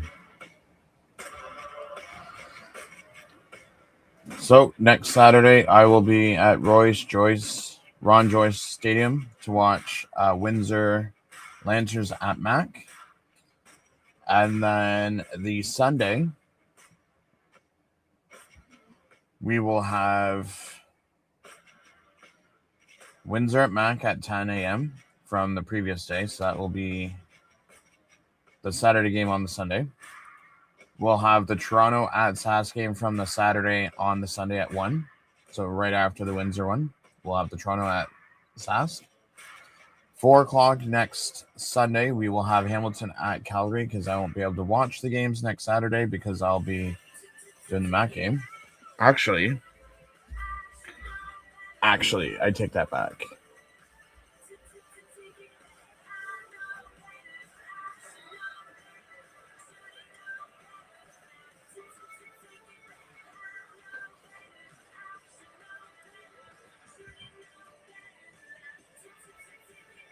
I got to change that. Because we'll do the Hamilton one after the Mac one, even though the Hamilton one will be a joint in progress. Or possibly over. So we could possibly doing 1, 2, 3 games Saturday and 2 on Sunday next weekend. After this one, which is going to be interesting. It's going to be interesting. Winnipeg Blue Bombers already have 300 rushing net yards. Malik, considering how much time you guys spent on the field in that half, how would you say you guys were able to hold things together? Man, we got to play clean football. We got to play clean physical football, man, and we still got another half yet, so we got some time to clean it up. What are you expecting from them, and what are you expecting from you guys in this half? Full effort from us. So it's going to be a great battle. Appreciate the time, Malik. Thank you. Clean it up. Still in it. Just got to make some plays. So whenever Edmonton gets the ball to start the second half, Castillo kicks off for 73 yards to Edmonton 7. Lake returns for 24 yards to the Edmonton 31. Edmonton's trying to do. It is the second half of Friday Night Football, and we are underway. Thank you very much for joining us. Edmonton will try to climb out of this hole. Here's Javon Leake picking his way back up the sideline. Gets just outside the 30 as we bring Cody Fajardo on. You mentioned, give this Bombers defense some credit. It's an excellent half. Yeah, they forced turnovers, which they struggled at. And my biggest thing coming into this thing, Winnipeg's defense was dead last in opponent rush yards per game, opponent rush yards per yards per game. Rankin rushes for 14 yards to the Edmonton 45. Williams with the tackle for a first down, so it's 1st and 10 at the Edmonton 45. 12, and those have been on scrambles. They've got nothing going in the run game right now. Rankin just 2 yards, so 2 carries. This is his third. Finds a little bit of space there, and they need more of that. 8 yards on 2 carries. This one will go for 14. Something maybe jumpstart the offense. And that's exactly what Jordan Maximic, the offensive coordinator, is going to want. You see both the tackle and the guard pull. It's a nice hole. It's a gap scheme run. I was surprised they didn't have that going more often in the first half. I think you're going to get a heavy dose of Justin Rankin here today in the second half. Rankin leading the Canadian Football League with 43 missed tackles. Rankin rushes for a 3-yard loss to the Edmonton 42. Kyrie Wilson with the tackle. Not going to get out of this. He'll be gang tackled and brought down. Bombers defense has seen enough. They've done a good job, this Bombers D-line, minus the first play of the half we just saw, of just giving up no movement. And you just watch this here. This is a run play, and you see they're not a ton of push. They're filling gaps. They're fitting it up right. Wilson comes in and cleans that thing up. And Tony Jones has been playing downhill football at the linebacker position. Put Cody in tough spots. It's a 2nd and 14 for Fajardo. Bombers just sent 4. Deep drop from Cody. Down the field. And is it taken away? That's Babel on the far sideline. Luther saying I had it. And now a conversation with the officials. This will be an interesting one. They're going to say Luther, I think, had the ball. Then when they went out of bounds, Babel took it away from him. It's a great catch from Luther if it holds up. Great catch. I mean, that's a tough spot to put it in, but to me, this is I know. This will be the angle here, Dustin. To me, pretty much simultaneous there. Yeah, I think you have to. Now Fajardo, 3rd and shorts. So Fajardo passes to Luther for 12 yards to the Hamilton. Edmonton 54. Vavel with the tackle. And Luther. That is so tough. That is such a tough situation to call as an official. I believe it. Fajardo rushes for 5 yards to the Winnipeg 51. And then he throws incomplete to Max. So it's second and 10 from the Winnipeg 51. First and 10 from the Winnipeg 51. Fajardo wanting to throw again. Pump fake.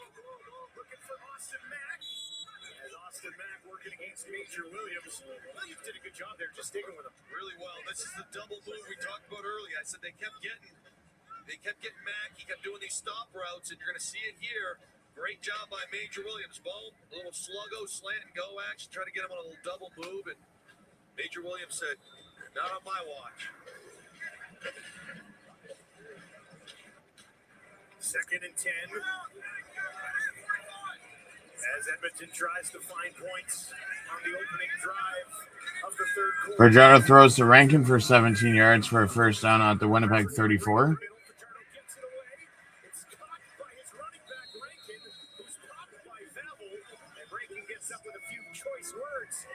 Return man who's playing corner right now. Jake Serezna comes around the horn here on a stunt, basically unblocked. I mean, Cody fades away from it, but that is not an easy throw to deliver. Rankin rushes for a 1-yard loss to the Winnipeg 35. Tony Jones with the tackle. 2nd and 11. Ball up to the Winnipeg 34.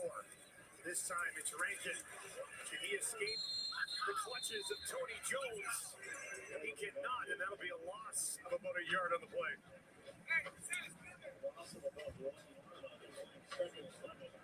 Rankin last week against Toronto, despite the big win, he had 16 carries, but just 2.93 yards per carry. He's due for a big week, but the Bombers not allowing it so far. He's got 18 Virginia throws incomplete to Cypus at the Winnipeg 8-yard line, so it's 3rd and 11 from the Winnipeg 35. Winnipeg sends 3. Fajardo. Right over the middle. Incomplete. Had a pretty good look at Cephas. But he could not haul it in. Found some space in that defense. That one he should have had. Yeah, I put this one on Cody here. Winnipeg rushes 3. It's great. Blanchard kicks a 42-yarder. Sails a bit. I do think Cephas should catch it, but at the same breath, So we can change this to third like quarter. that ball a little bit of an easier catch as well. Instead, it'll be a 42-yard field goal attempt for Blanchard. And that is up. And he sneaks it through. And we have a 7-point game on Friday Night Football. Down by a touchdown. The first half, 110 yards on 14 carries as Bombers with the lead.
Doo-doo.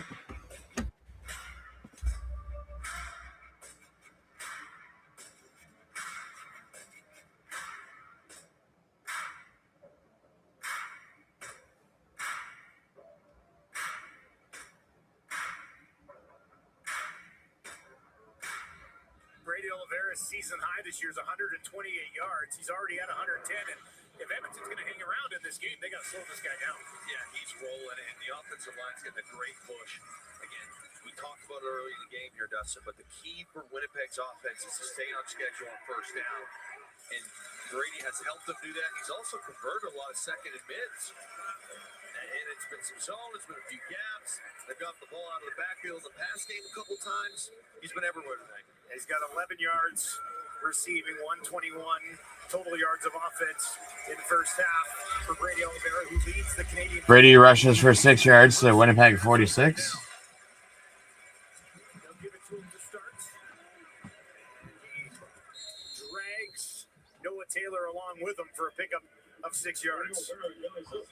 Tommy Gondel will love that. You know, again, we talked about it. This is exactly the world. Tommy mentioned it when we talked to him this week. Zach mentioned it.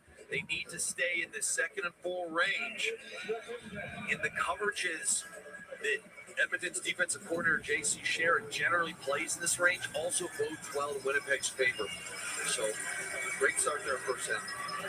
We'll see if Edmonton tries to mix that up a little bit after giving up 300 yards of offense in the first half.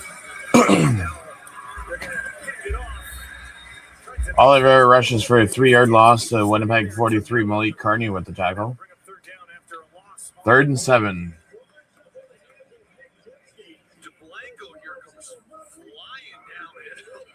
I mean, he was running. He didn't make the play, but just blew it up. You're going to see him right here. Here he goes, right down the A-gap. That's not how you draw it up. You don't generally want a linebacker flying in the A-gap on a run play. 3rd and 7. Jamison Sheep just outside his own 30. Spirals in there. Vavel takes it cleanly at the 14. Straight burst ahead, and he'll get out of bounds. And Edmonton Sheehan punts it for 54 yards to Edmonton 13. League West will return it for 13 yards to Edmonton 26. Clark with the tackle. And I will be right back.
The CPKC Women's Open continues tomorrow with the 3rd round at 6 Eastern, 3 Pacific.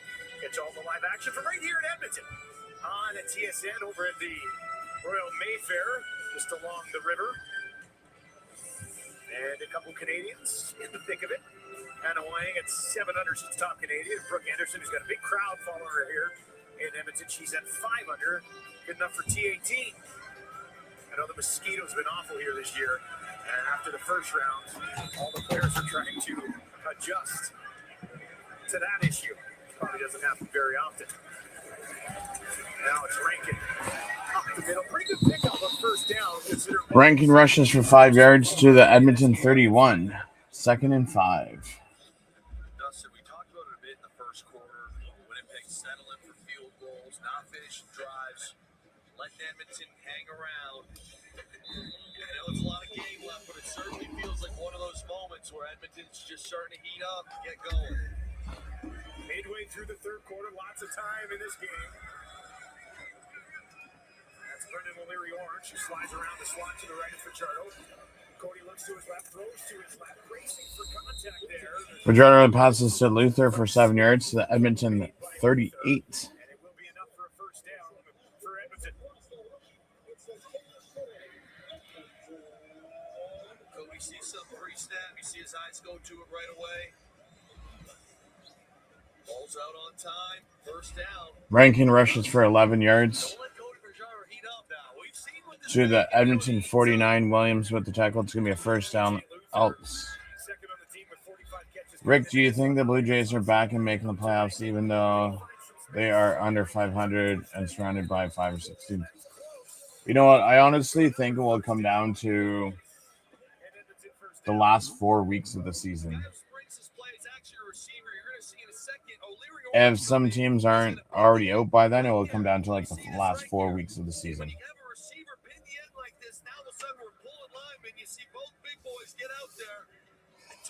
Rankin rushes for 3 yards to the Edmonton 52. Lawson with the tackle, so it's going to be 2nd and 7. Big body too. 6'4", 205 is O'Leary-Orange. Spent some time with the Bombers. Now Rankin on the other side. And he'll be tracked down from behind. Big body. And Lawson taking him down after a pickup of 3 yards. 2nd and 7.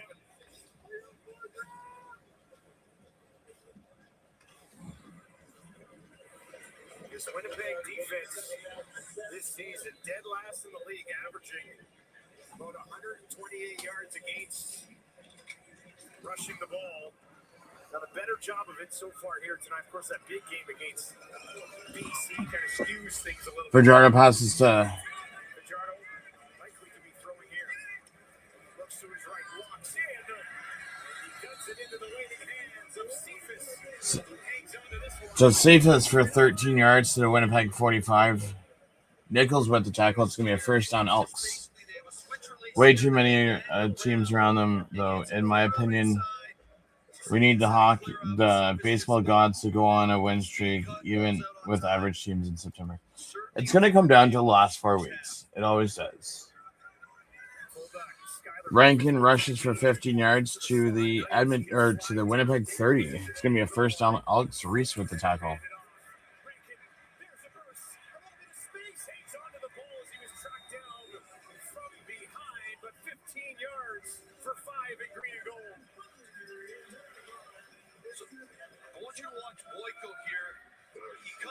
Basically pins this down, and then Rankin's going to press and come right back. This is true zone principles here. So you watch Rankin, press. Boyko creates that gap. Murray climbs up to the backer. A little bit of space. Rankin rushes for 1 yard to the Winnipeg 29. Would be with the tackle, so it's going to be 2nd and 9. Griffith stays in. And now they'll go to Rankin again. He's tied up immediately there by Jaden Woodbay. Back to the original line of scrimmage. Really no further, and that'll bring up. Might give him a yard on that initial push. 2nd and 9, maybe. Winnipeg's battling. This is obviously a tough run offense, and they've given up a lot more here in the third quarter. They've also made a few plays still against it. Really, there's really no upsets per se. Fajardo passes to Mack for 13 yards to the Winnipeg 16. Vadville with the tackle. The reason why I say that is because the West is so open. Last team has 8 points, where anyone could win and move up 2 points closer. It's a lot closer than the East is, because Edmonton's already out of it. So it's the third place team battling with the 4th and 5th place team of the West.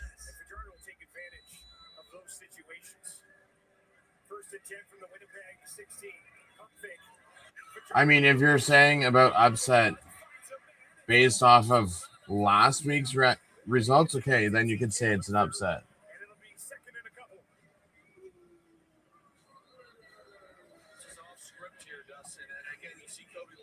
I mean, in a sense, you could say after they just put up 42 on Argos last week, but then it's like, hey, well, if we put that many on the Argos last week, why are we losing? But the game's still not over yet. Elks could come back and win. You never know. Winnipeg staff out to take a look at Michael Fletcher. So we will step away here at Friday Night Football. Don't go anywhere. Good game on the go here at Edmonton. So it's 2nd and 2 at the 8.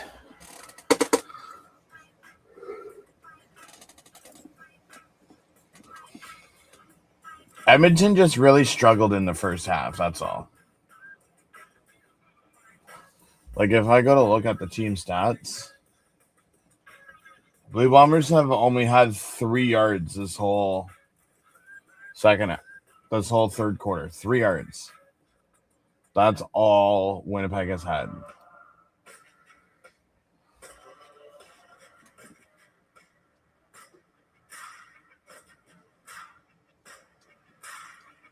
Edmonton has kept Winnipeg's defense on the field this whole entire weekend. Oh, speaking of which, I want to see, do we have any updates on our games that we have to do?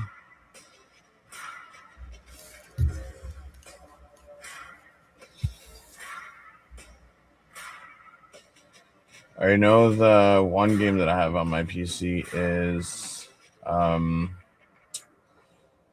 going to full release next week, so that will be good. Cody Fajardo, 70 yards on 6 of 8 here in the second half. This is the 10th play of this drive. There's a new As mods they try on to even up the this. ball game, it's going to be a 2nd and 2. Yeah, and early on in this game, we were talking about the huge discrepancy between Zach Clara's statistics and Cody Fajardo, and they're getting close to a couple more completions. They're getting close to being identical here soon. They've evened things up. Tail of 2 halves so far in this football game. Fajardo with Rankin in behind him. Will they run it on 2nd and 2? Got some extra bodies on the line. They'll give it to Rankin. Look at that. Rankin rushes for 2 yards to the Winnipeg 2. And then Fajardo rushes for 2 yards for a touchdown in the end zone. Dustin, when you have a receiver like O'Leary Orange that can do these sort of things in the run game, it's special. Here he is right here. Okay, you see him, then here he goes. They go quickly, pushing it in, and they've got it. Touchdown, Edmonton. Cody Fajardo does it himself. And we've got a game at Commonwealth. And again, I go back. O'Leary Orange opens This up is long, but going you to have go in a the long question or something. QB sneak. Obviously, the Canadian League with the 1 yard neutral zone, somewhat easy. That's an impressive drive right there by Edmonton. Fajardo has his 3rd rushing TD of the season.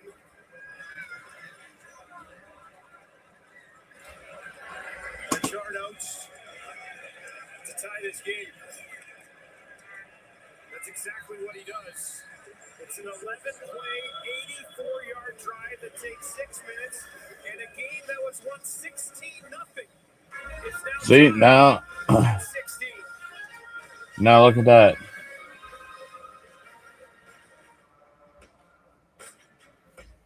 Just like that, they're tied.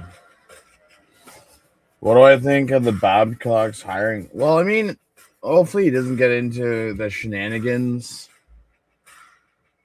that he had when he was with Toronto. 29, 20, 30 Houston or Austin will be, and it sounds like off topic. I mean, I just wish the AHL would go back to its regular amount of games and not 72 games anymore. Like, NHL is 84, let's play 84, not 72.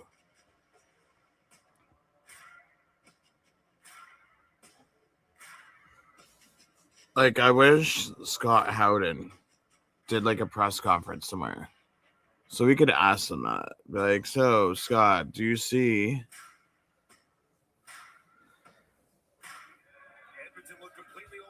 or even 82 anyways? It's only 10 more games. What's 10 more games? This is what these guys do. We talk about Cody. They get Rankin going early. You see Cody a little bit behind, but an on-time throw there. Rankin on an inside zone play. Babcock is, remember, he'll always have the same old school mindset. Babcock. Yeah, as long as he's not going to people saying, "Oh, let me see your phone," then we're okay. They've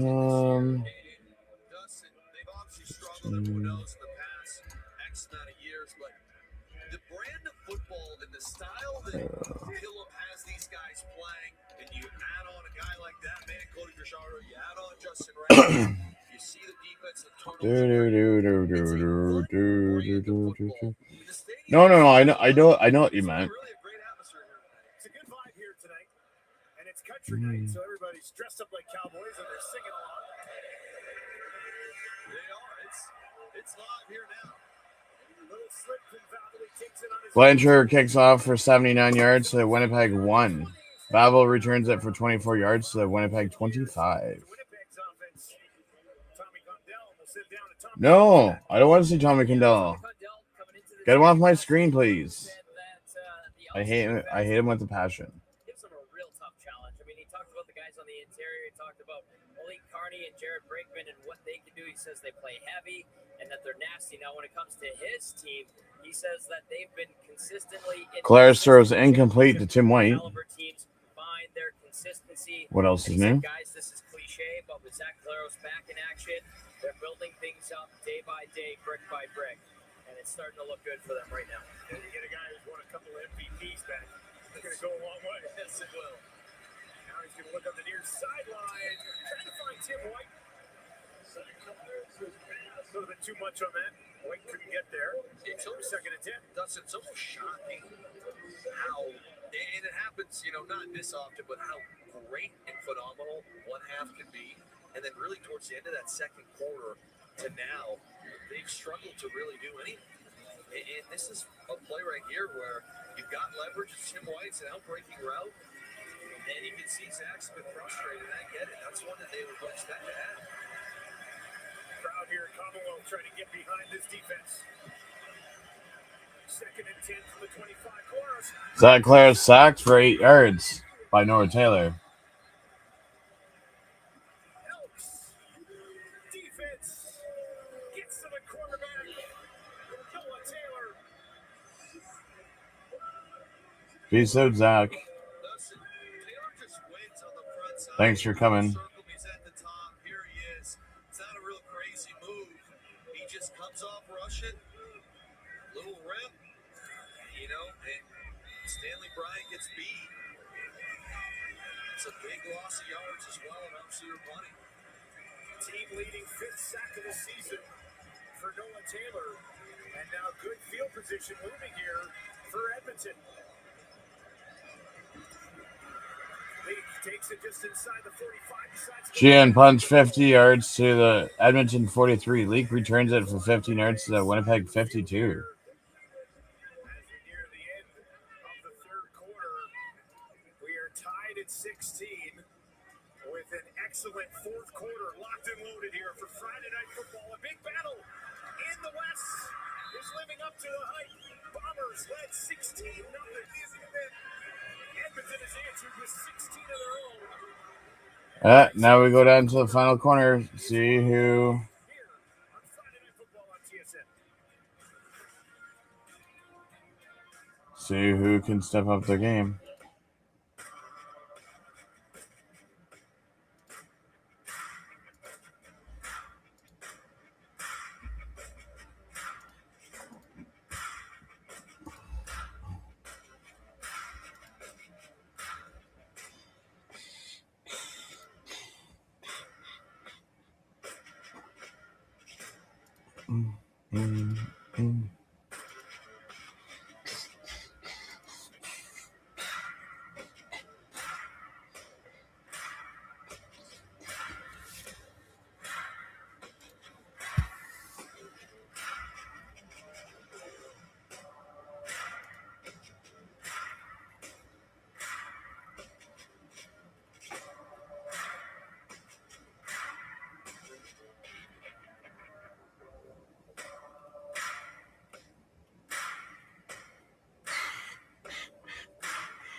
Jim Delay wants to host Nitro.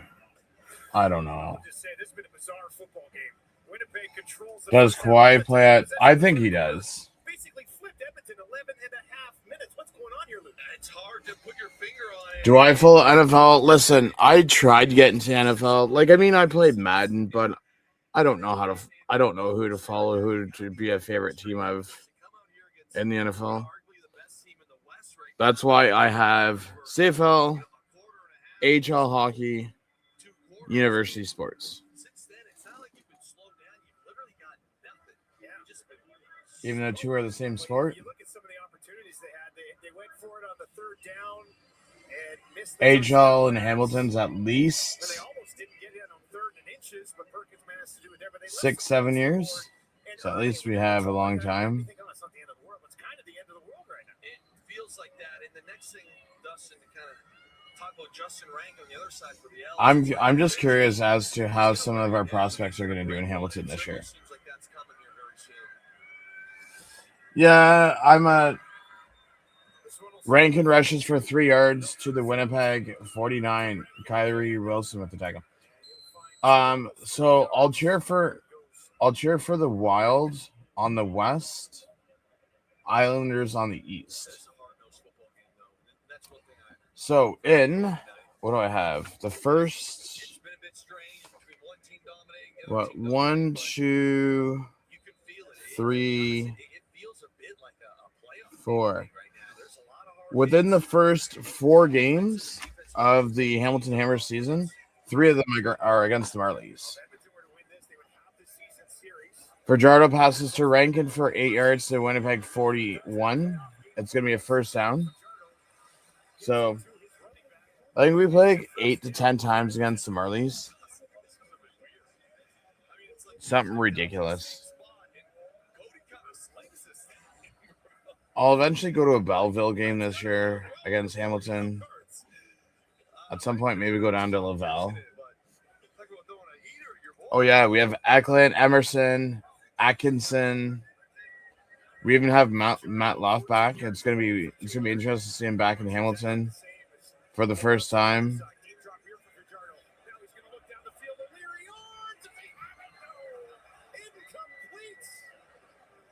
So He caught one earlier that went for over 40 yards. Could not grab this one. Yeah, for a moment, it looked like it came down a bit. you know what's interesting? You see people tailgate for football games, but you don't see people tailgate for hockey games. Fajardo passes to Mack for 14 yards to the Winnipeg 27. Kelly with the tackle. It's going to be a first down, Elks. I would personally love if there wasn't a field goal post in the middle of the field, but that's me personally. Second and 10. Fajardo looking for Yes, Luke Wilson, we know what you're trying to say. And Austin Mack is just finding open places in this defense right now. You wish that those weren't there. Here he is right here, and he's just going to find the void in this zone. You see him here again. Boom. Gets a release, vertical push, foot in the ground. Working away from those zone defenders. Ball's out on time.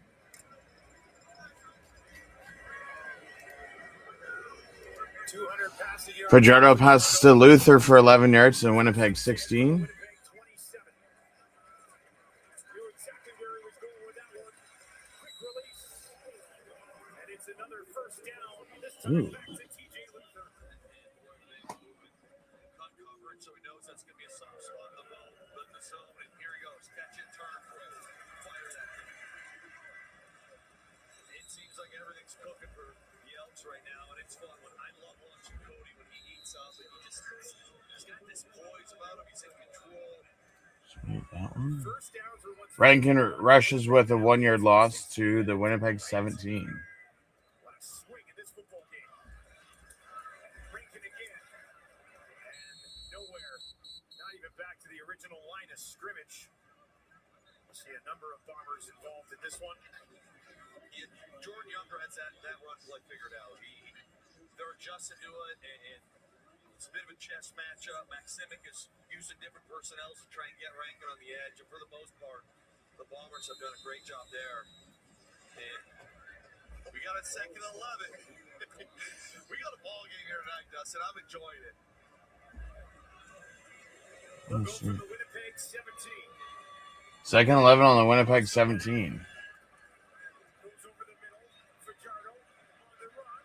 In trouble. Ball is out. Sitting there. Bombers are in on it. That's Fajardo, I guess that sucks for you. the officials trying to get to the bottom of the pile. Winnipeg ball. David Reese knocks it out of the hands of Cody Fajardo. And is that enough to swing momentum back in the favor of the Bombers?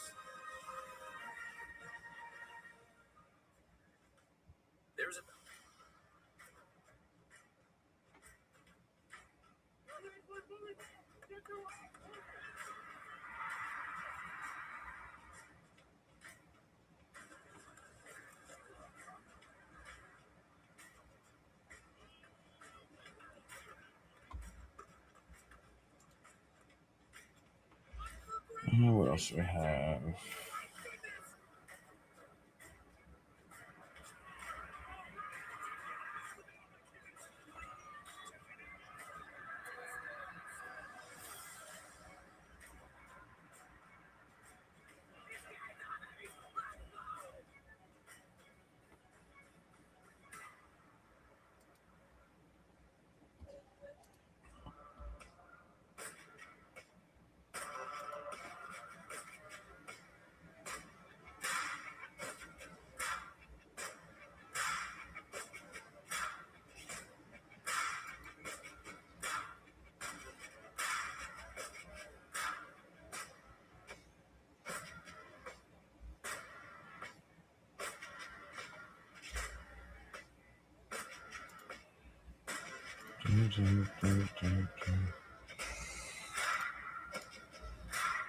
Are the bull? You mean the Hammers? They're not called the Bulldogs. It's get. Oh, the Brantford Bulldogs. Oh, Hammer. Yes. Go to the Hamilton Hammer games. Yes, I will be going to every home game because I'm going to be covering them for the radio station. So I'll have post-game shows on the radio. Zach Claris passes to Ontario Wilson for 6 yards to Winnipeg 22. DeBlanco with the tackle. So I'll be going to all the Hamilton games. I'll be going to all the Hamilton-Toronto games, even the ones in Toronto. I'll go to like one Belleville one. Otherwise, I'll be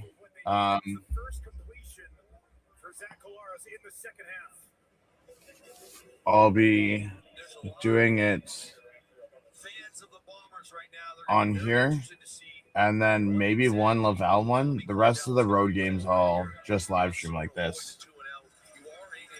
Davos for an outdoor game would be excellent. I mean, it would be interesting to see what they do for Europe outdoors, especially with how cold it gets.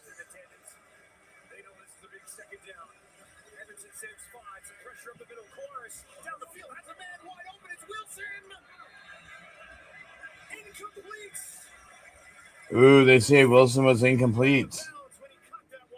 Out of bounds when he caught it. 10:02.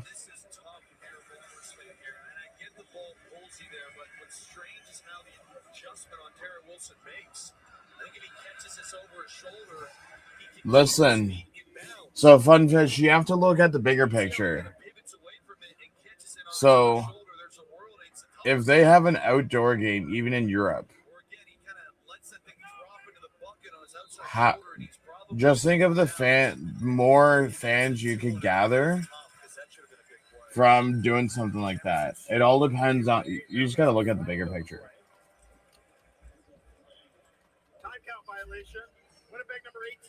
Time count violation number 18.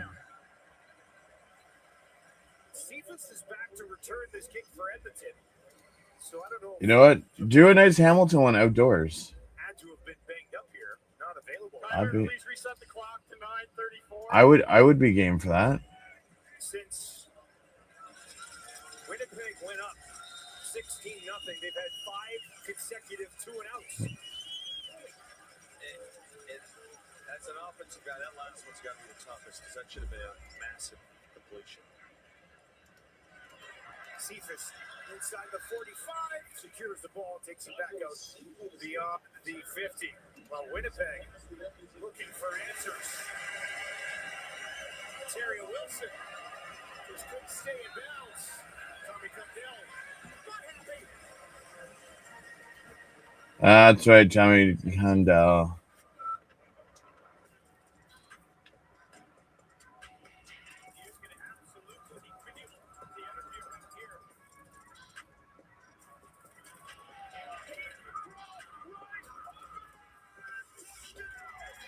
Touchdown.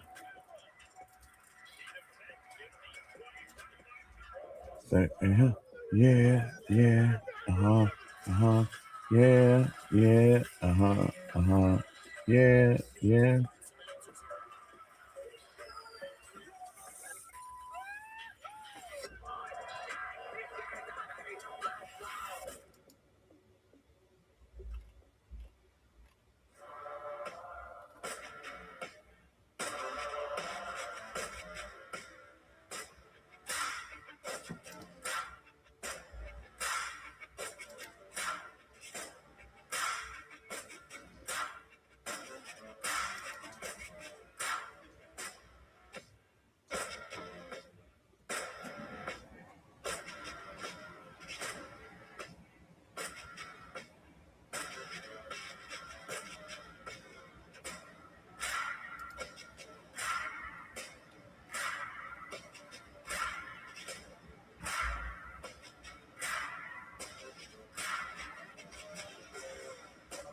Well, get ready for MLS action as CF Montreal takes on the LA Galaxy. Watch live from 7:30 Eastern, 4:30 Pacific. Quebec, Halifax, and 4 European teams. They did a Spengler Cup. Oh, okay, that's different. 6 passing yards. Brady Oliveira, 6 rushing yards. That is There's great movies shocking, there for sure. to say the least. Fajardo rushes for 8 yards to the Winnipeg 50. Smith with the tackle. Here's Fajardo. He's going to run this, isn't he? And he'll slide at the 50. A couple yards short of a first down. They'll give him 8 there. Cody Fajardo last week, longest rush of his career. And he's been for a long time in his career. This one went for 44. Rankin rushes for 9 yards to the Winnipeg 41. Williams with the tackle.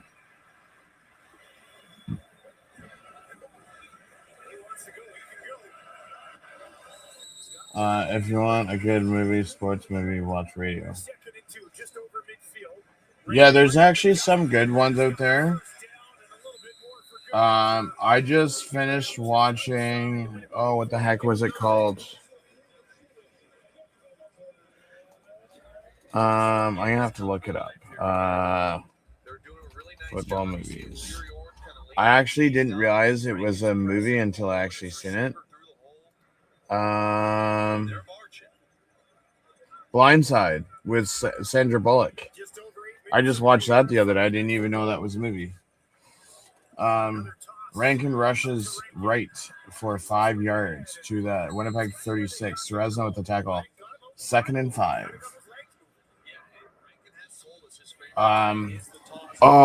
Then there's another one that I watched the other day. What's the Syracuse one? Invincible, that's another good one. Rudy.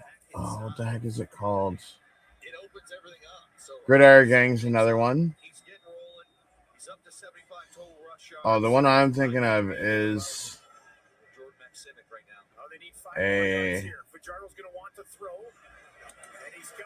not Draft Day. Fajardo passes Mac for 6 yards to Winnipeg 30. Oh, what the heck is it? It's going to drive me nuts. It's based on a true story.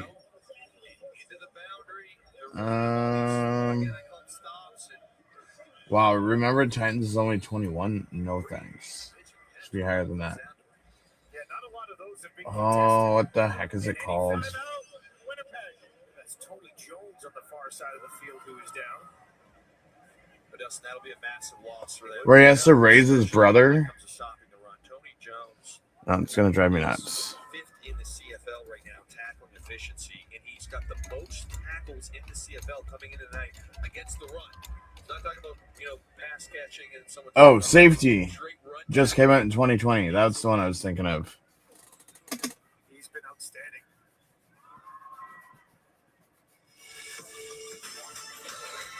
Check out that link for the movie Net Worth. See if it works. Net Worth. This would even be a big loss for just the 3 plays. Yes, right. With Tony Jones coming out, I'm sure Edmonton. Or Net Worth. Net Worth. Okay, if he's not going to be in there, we're going to have to try to attack that area. Movie. He's up talking. Yeah, he's been in this position for quite a while now. I don't know. I've never seen that movie. Now he's up. That's a positive sign. Hopefully, for the Bombers' sake, he'll Yes, I've be back. seen Rookie of the Year. But with just 7 It's funny because I'm pretty sure the other day, anytime that you don't have time, the guy that played it could hurt you. Henry Roland Gardner actually went out to Wrigley Field and threw out the first pitch the other day. So Jade Woodby will slide in here. Jalen Smith, Kyrie Wilson in the middle of that. We've got a wave going here at Commonwealth. First time in a while I've seen that one. Cody's. He wants to play, doesn't he? Maybe his headset went out. Who knows there? Fuck Jordan Younger here. I'm bringing some sort of heat. I'm trying to get Rankin rushes for 4 yards to Winnipeg 26. Lost him with the tackle, so it's 2nd and 6. First down for Fajardo. Rankin again. Push ahead. Tackle made. Lawson in the mix there. And the running backs, much like this football game, this would be your second half yards. Rankin 70. Wow, Oliveira Just 6. only has 6 rushing yards this half. Had 110. Fajardo passes incomplete to Julian Grant. 3rd and 6 on the 26. Big 2nd and 7. It'll be an empty set for Fajardo. Bomber sent forward. Fajardo gets it away and it's drops. Julian Grant. That's one you probably gotta have. Doesn't have a catch in this game, and oh, does he want that one back? Yeah, you see Julian's going to waggle up here and just sit down. Nothing crazy. It's a soft zone. The ball's out on time. So, fun fish. Have you actually sat and watched the TV show?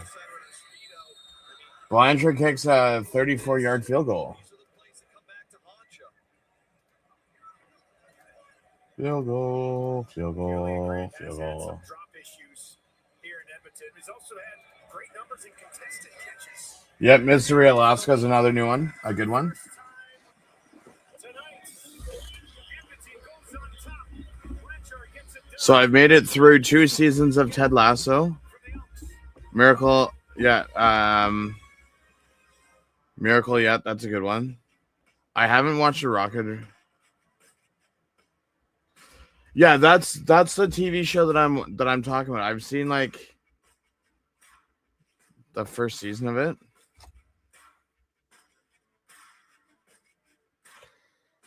So tonight I'm watching Karate Kid 1, 2, and 3.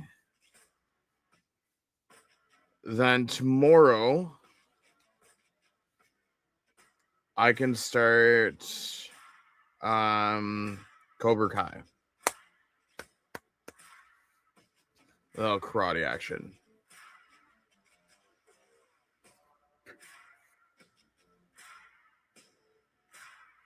Because if there's movies that are tied into a TV show, I always like to watch the movies first before I watch the TV show.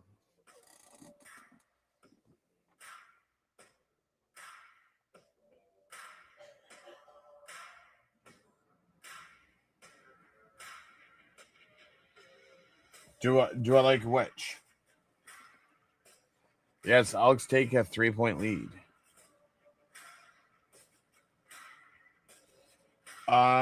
To be honest, I only watched the first season. I kind of don't like what's his name's character though. Whatchamacallit? CFL returns tomorrow as the Tiger Cats take Gordon Bombay's character. I don't like him. 6:30 Eastern, 3:30 Pacific. Don't miss it. Yes, I will be at that game tomorrow. Kenny Lawler. Gonna go around, look at all the interesting, disgusting food that they have for tomorrow. Of the ball for Toronto.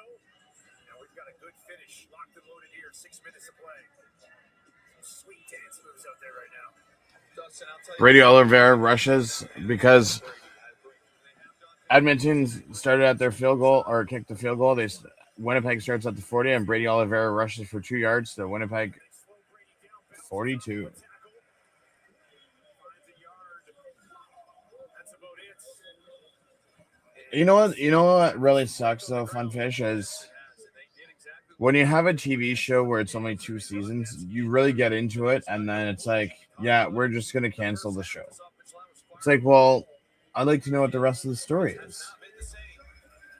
End up giving Oliveira a couple, so it's 2nd and 8 for Claris. I don't know, like 16-0.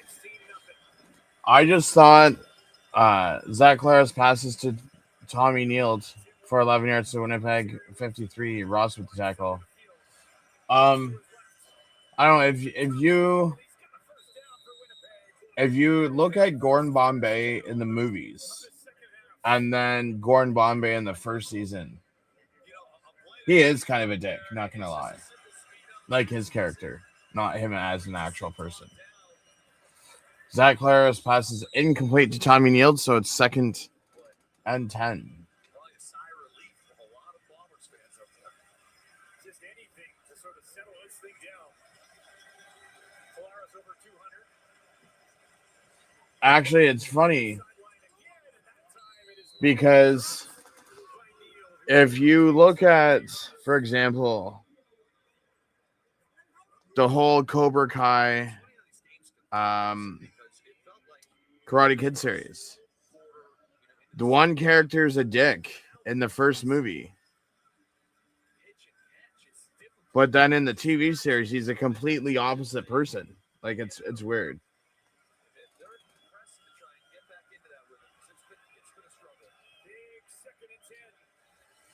Yeah, the best is his speech that he gives.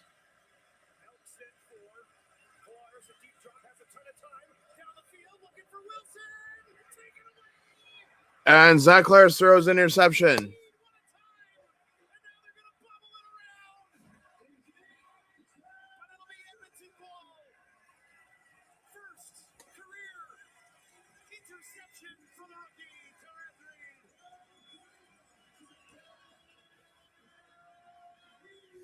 And now the Elks have the ball with 3 minutes and 57 seconds left to close it out.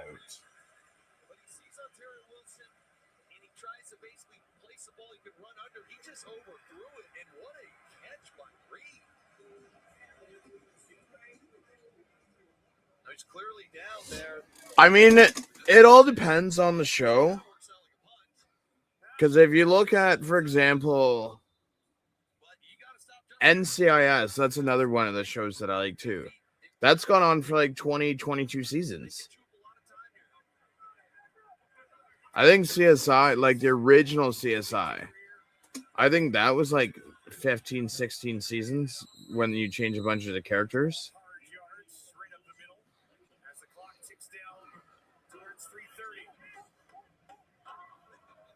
Like if you look at it, Big Bang Theory, I think, was like 15 seasons, if I'm not mistaken, for Big Bang Theory.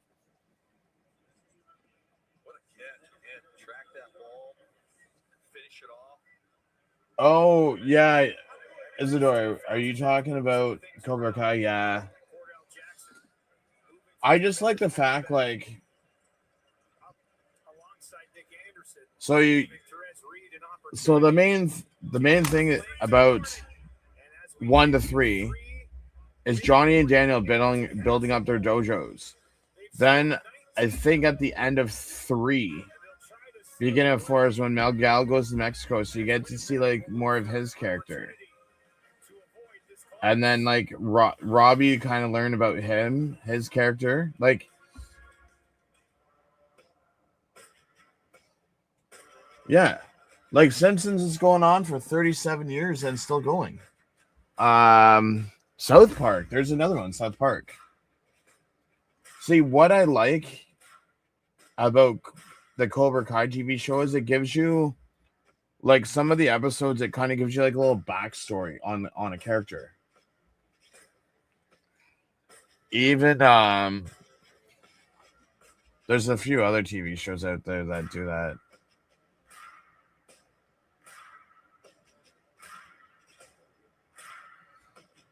Family Guy's still kicking around. Do you know me? I gotta get my hands on the F is for Family, because that TV show was hilarious.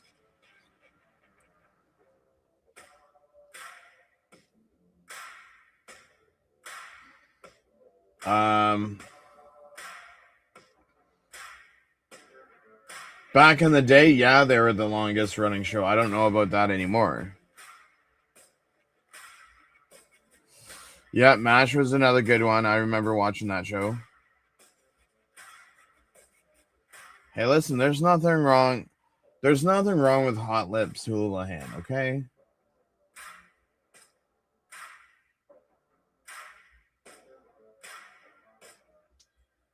Mark Gillum looking for their 8th win of the season. Comfortable with situations like this one so far this season. Most wins by 5 points or less in the league. They find a way. Most wins by 5 points or less. Wow. It's a talent when you have a team that can do that. And you said it, Mark Gillum deserves a lot of credit because to me that's a culture thing. 3-minute warning. It's gritty, and it certainly looks like they might do it again here tonight. Lots of time left in this. Fajardo passes incomplete to Luther. They sent 5 Fajardo. Way down the field. Incomplete. Trying to find Luther. Home and Vavel. Coverage. Klinger in all the dresses that he wore. Okay, so Isidore, let me ask you this. Have you sat and watched the movie? It does not work. Tinker Cap the Babel here is obviously playing a lot of snaps in the second half, and he's gloved this thing up. And now we get to see Zach Collaros, who's Even though the movie didn't have the actual characters on it, I think I've watched it a few times. Vavel waits just beyond his own 50. Ooh, this is going to be interesting. Clock ticks down. Julian punts 46 yards to Edmonton 55. Vavel returns it for 5 yards to Edmonton 50. Blackburn with the tackle. Vavel can't get away. They will wrap him up at the 50. 2:44 left. Tracks down the speedster. And Collaros trots What's onto going to the happen now with 2:44 left? sitting on the Edmonton 50 and 2:44 on the clock. And right now, you're down 3. It's 2:44 on the clock. Obviously, you want to go down there and score, but it's not just throw. You're pretty much a few yards away from being in field goal range. We talked about it earlier. Claris passes to Dembski for 12 yards to Edmonton 36. Garns with the tackle. Right now, this first down. Yeah, they trot Castillo out there from here if they had to. But they don't. It's the first down. Collaros gets it away. Oh, Jump through there. Gonna hit fun fish. So, for Winnipeg. Nice start. if I had to guess, This ball off. He pulls it, so you're going to see he puts it in So- his stomach, pulls it out, and then he's reading one defender. 3 I wasn't too fond of just because it's back like in the golden days. Like, I have a toss up between 1 and 2. Veteran guys go, okay, ball security's always in free. If I had to guess for Back to the Future movie, that's one of my favorite movie series of all times. Collaros, pressure in his face, tries to escape, taken down but lunges ahead for some positive yards. Claris rushes for 1 yard to Edmonton 37. They get a bit of a tough spot. I mean, I thought he got a few more. A little spin move, shakes out of it. Quarterback sack. Look at this guy. Yeah, I don't know if they gave him a yard. I thought they jammed. I thought he got maybe 2 or 3. It'll be 2nd and 9, already in field goal range. How aggressive will it be? Ooh, 2 minutes to go. Friday Night Football. Edmonton shows pressure. Now they're going to send it. Collaros in trouble. Taken down. Flag on the play. but there's a flag on the play. That came out before he was hammered to the turf. That can't happen. It's an all. I would say And you can't take a sack. Henry. Again, you're still in field goal range, but it's a lot tougher now. Holding. Winnipeg number 10. A penalty is declined. 3rd down. Third down for Winnipeg after declining that hold. And he was sacked for 8 yards. And you can see him right here. Here's the hold, but again, it's an all-out pressure. That's a legitimate hold. That ball's got to be delivered. You know what? I might change my mind. I might watch. Cordell Jackson drawing. Is there a? Oh, you're talking about Mashy. I might. Castillo will come out to Castillo kicks a 53-yard field goal to tie it. Minute 41 left, and Edmonton starts on their 40.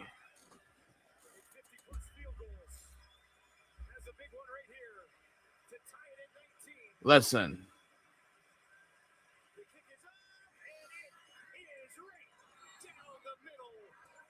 They just ruined that movie series. After 1 and 2, that movie series just went to garbage.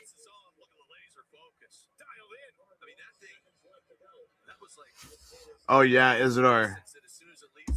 How they did that was interesting. How like at the end of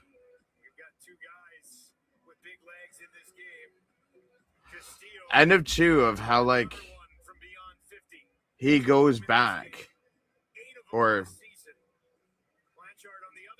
yeah, sorry, he goes back to the future, but then Marty comes back from the future at the same time, and then Doc has the heart attack.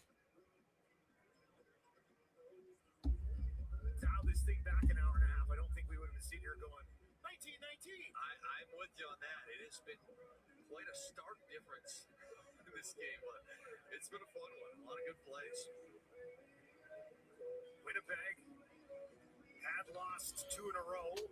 Beat Ottawa 33-21 last week. Edmonton had lost. I mean, it's almost like the Ace Ventura movies. Like, okay, the first one was good. Second one's garbage. Easier for Winnipeg. After this, it's home against Montreal, and then the back-to-back with the Riders. So a 4-game stretch. Edmonton, Montreal, Saskatchewan. Saskatchewan. We'll know who the Bombers are a month from now. We really will. To be honest with you, Dustin, it kind of I don't. started out. Is there? I don't know about the third one. The third one is kind of goofy. With the West right now, you talk about the Elks, the Riders.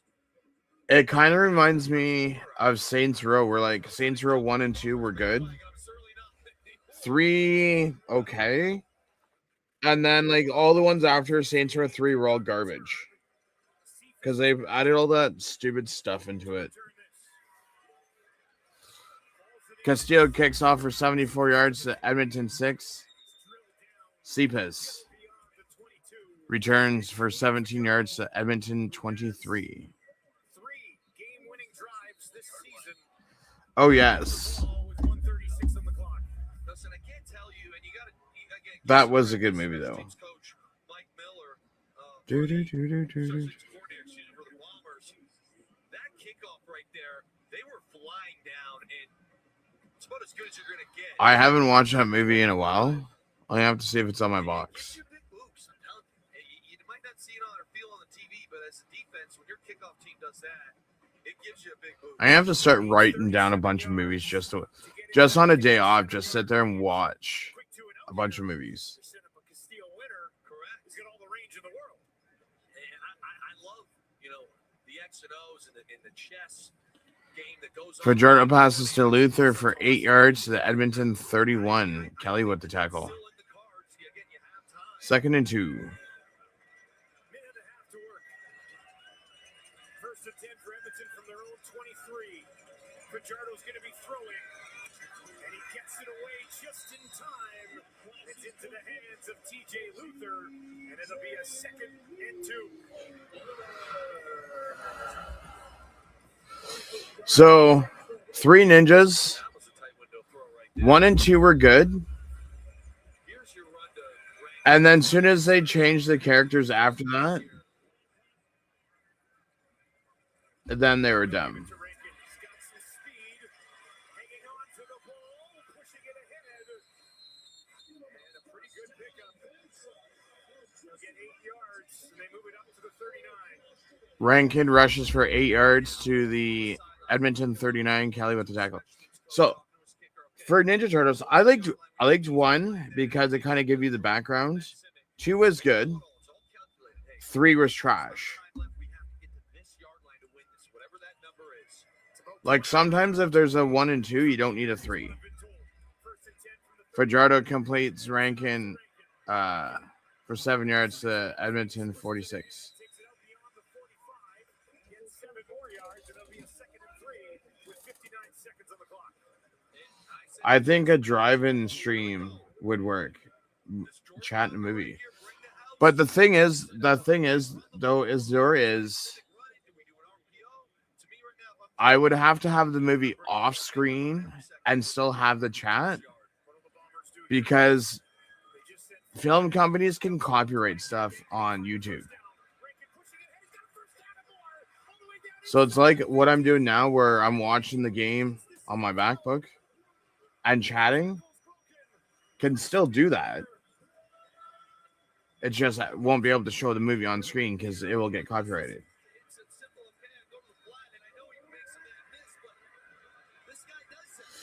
Yeah, three was garbage. I didn't like 3.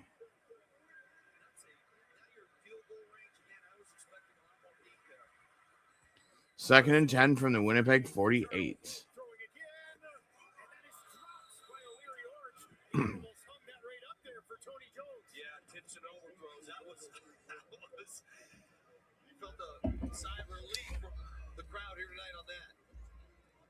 Hold on, let me.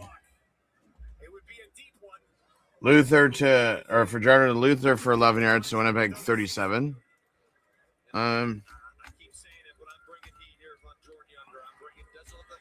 Yeah, I wasn't. Ooh, I never knew Casey Jones was in it. But it's not the same.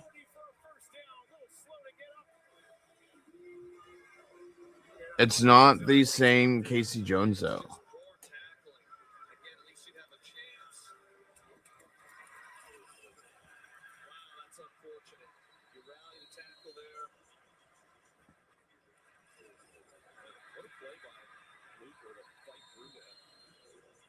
Luther leads the team, 7 catches, 85 yards.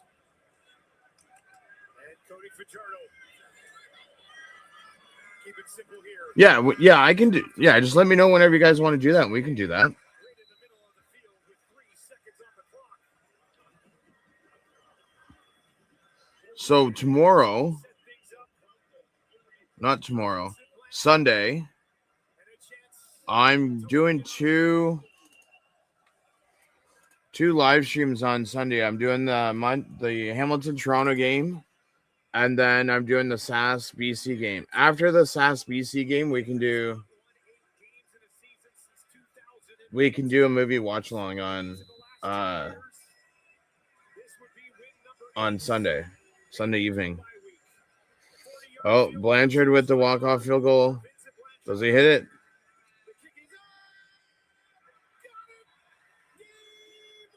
And he gets the game-winning field goal.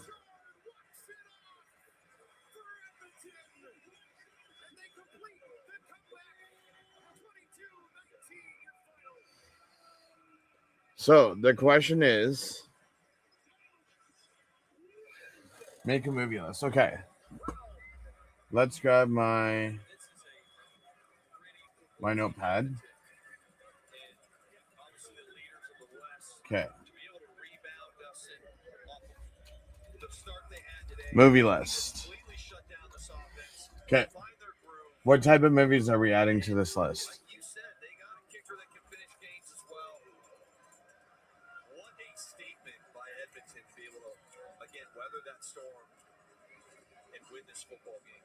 Trailing 16-0, seemingly nothing going their way, and let's just call it what it was. They weren't playing well at all. Winnipeg was getting whatever they wanted. Since Winnipeg went up 16, I'll just start making a list of some of the movies that you guys added. Back to the Future 1.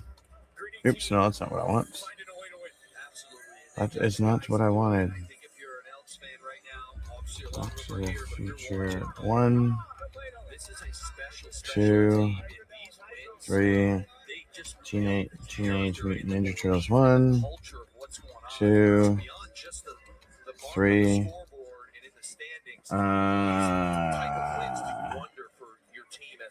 90s. No, I know. I'm just trying to think of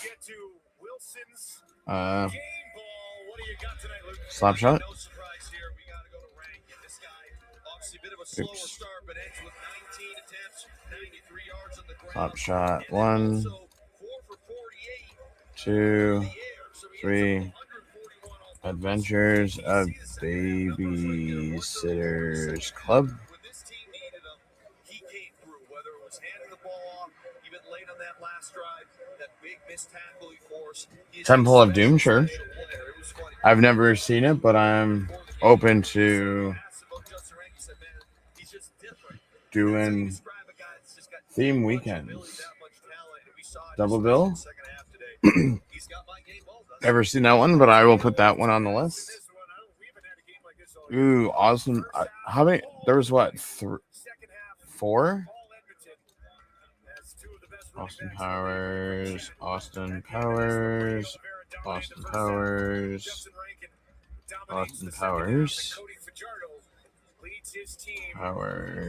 1, 2, 3. I think there's 4 movies.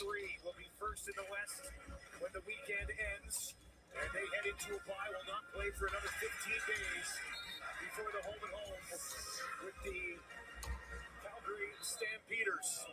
Bombers first loss on the road this season, and they go to 5-5. Thank you very much for joining us on Friday Night Football. 22-19 in the final. Sports Center is next. Good night from Commonwealth in Edmonton.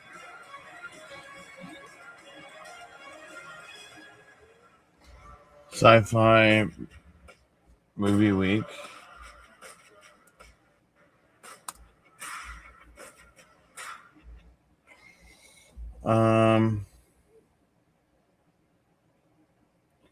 Sci-fi movie week. You remember the old calendars in small towns that sent out movies.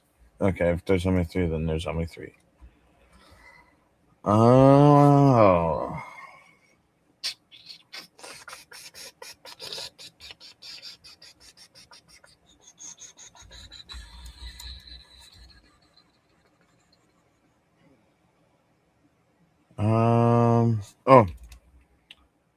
Three Ninjas. I think there was 3 of those. 2 Knuckle Up, maybe 4.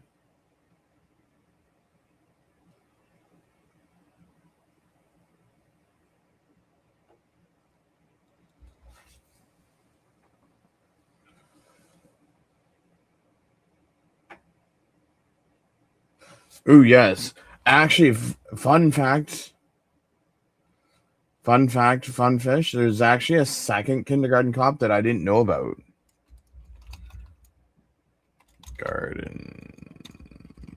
Kindergarten Cop 1. Oh, now that you mentioned that one, Terminator 1. I think there was. I think there's at least 5 of them, if I'm not mistaken.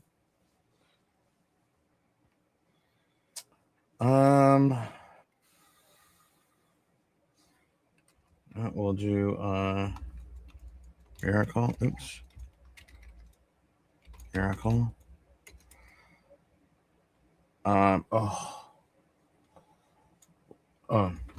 Mystery Alaska. Mighty Ducks. 1, 2, 3.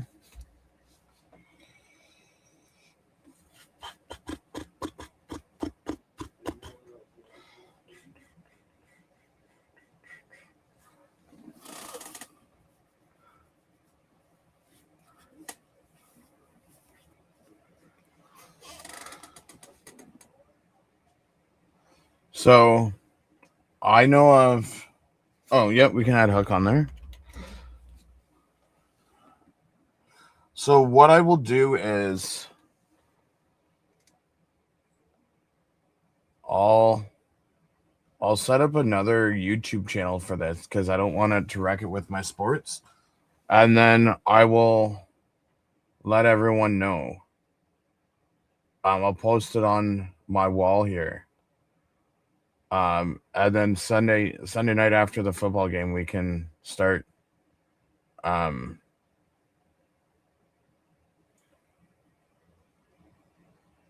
old month with Conan the Barbarian.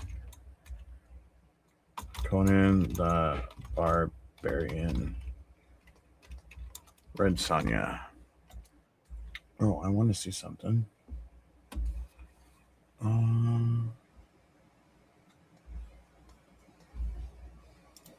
Do I already have one on here?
The viewing room. Ooh, I like that one.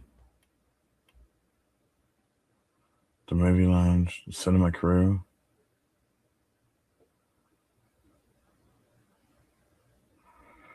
The movie lounge. Ooh, the viewing room.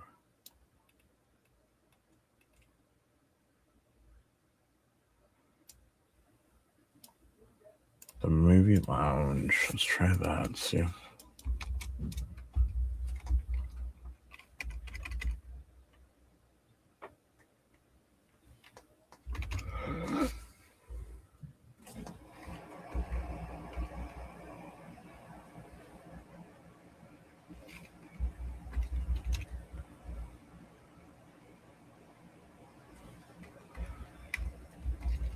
Let's see.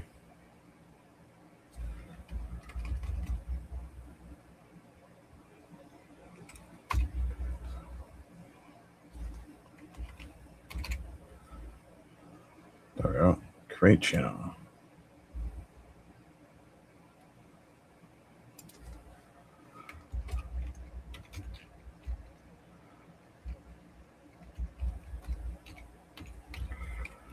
Let's go to YT2.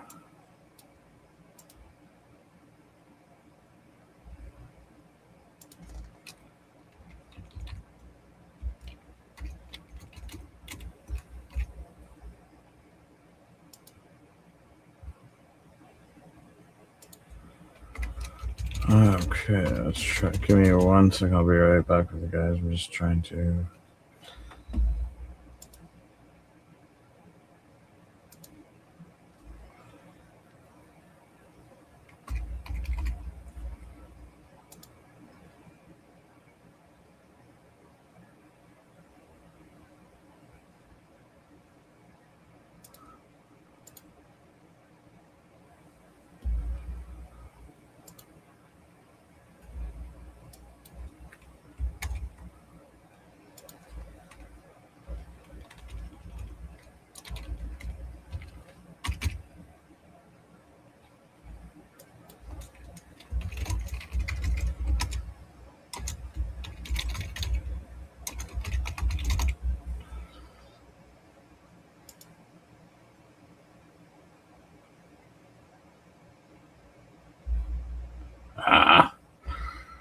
Okay, we'll just have to go back here.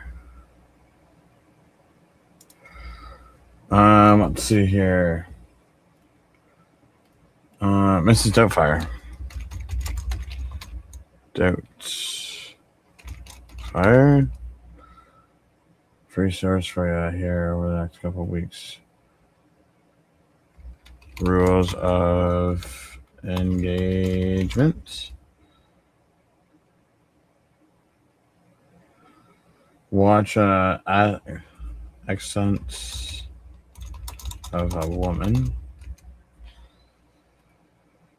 Every stream has free stream sourcing to watch videos. YouTube pages. Oh, yes. Youngblood.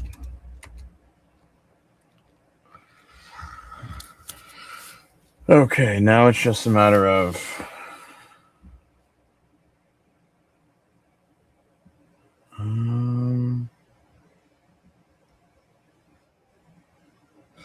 to be honest, I've never heard of it, but I will put it on the list.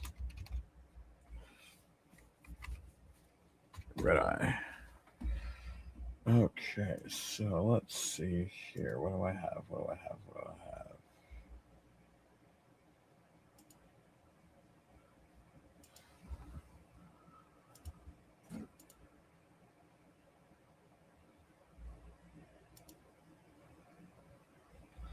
Ooh, I already have one on here. I can just edit it.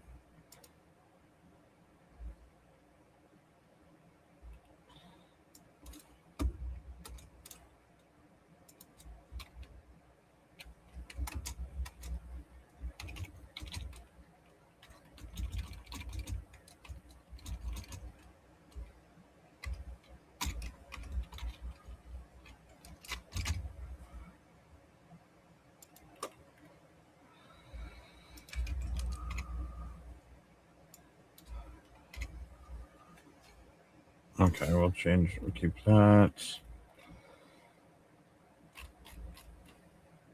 Close, publish.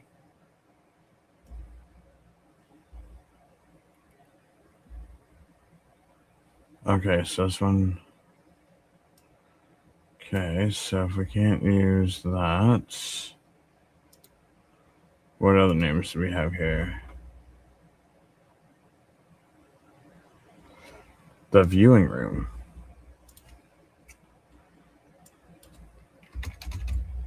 Viewing room. Room.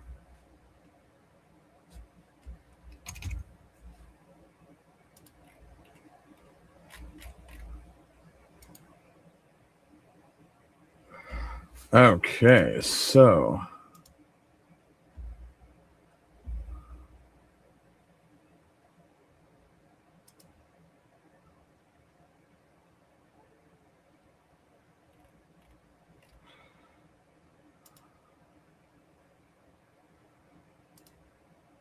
we're going to delete these.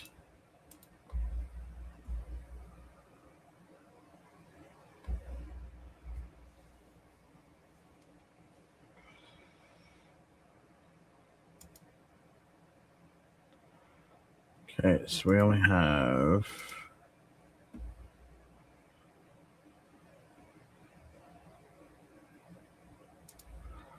okay, so what else we got? Okay, every stream, beta testing, Young and Blood, okay, right.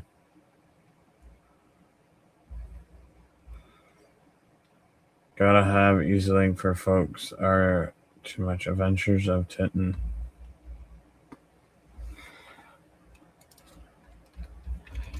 Adventures of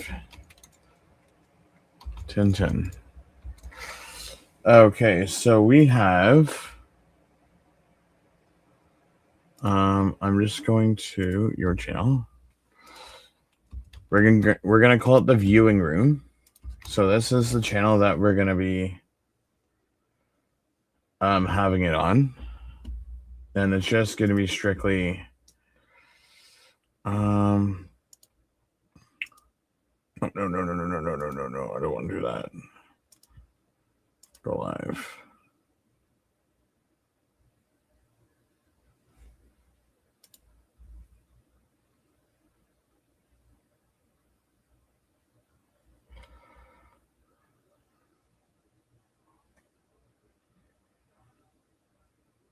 Okay, so I can at least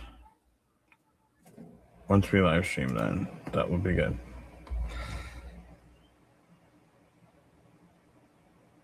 Paul New month.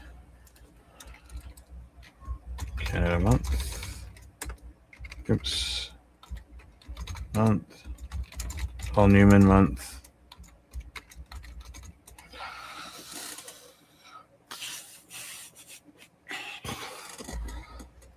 I think this will do us for now. We can keep on adding movies to the list.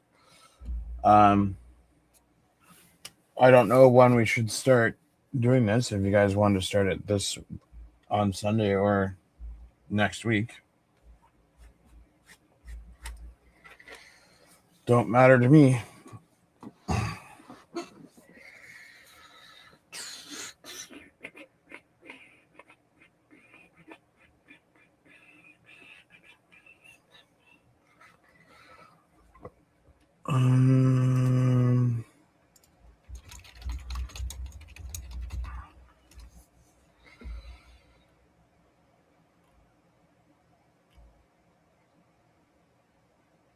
What's the monthly streaming hour limits?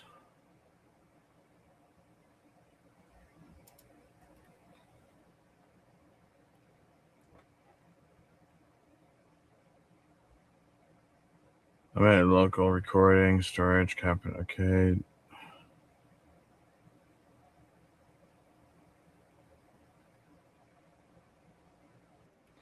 As long as I can do it to one thing, then that's all that matters.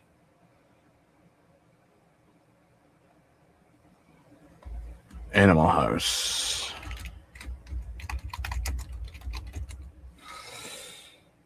October is a great startup time. Okay, so we'll start it in October then.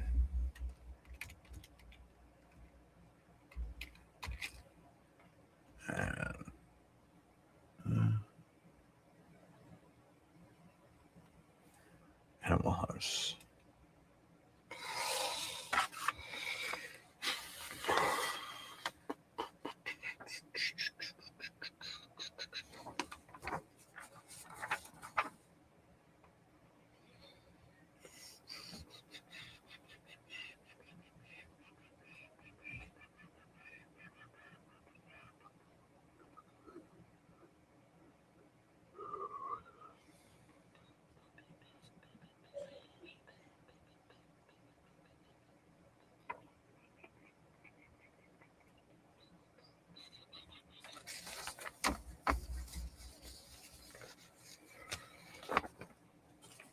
Yeah, I agree.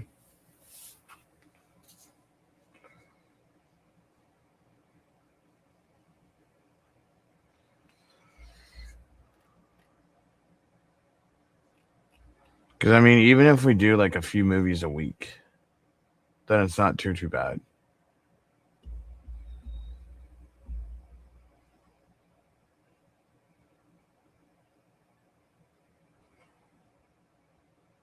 I can see a storage company storage here, huh?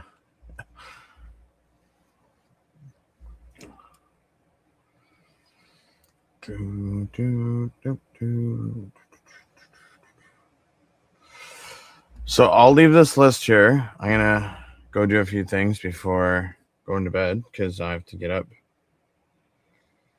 at a half decent time tomorrow because I gotta be in Toronto at a certain time. But I do appreciate everyone for stopping along.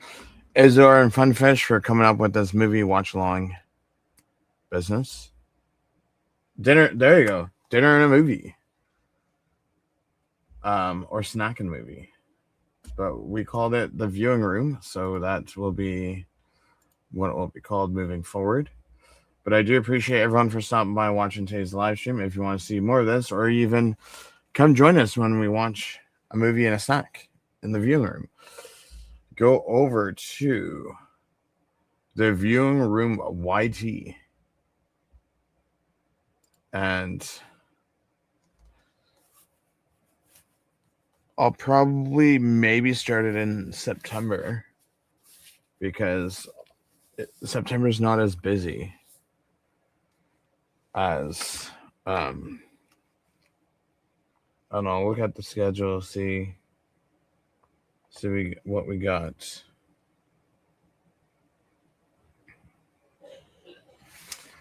But yeah, probably middle of September, beginning of October. But I do appreciate everyone for stopping by, checking out the episode. If you like what you see and you want to see more of this, don't forget to leave a like, subscribe, turn on notification bell so that you'll be notified once other content comes out. And this is...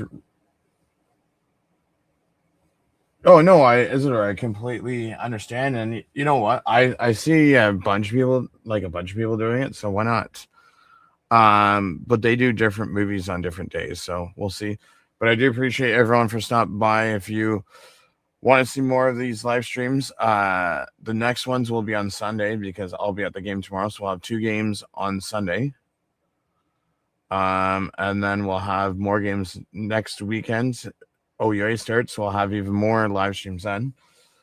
But I do appreciate everyone for stopping by and have yourself a great rest of your day.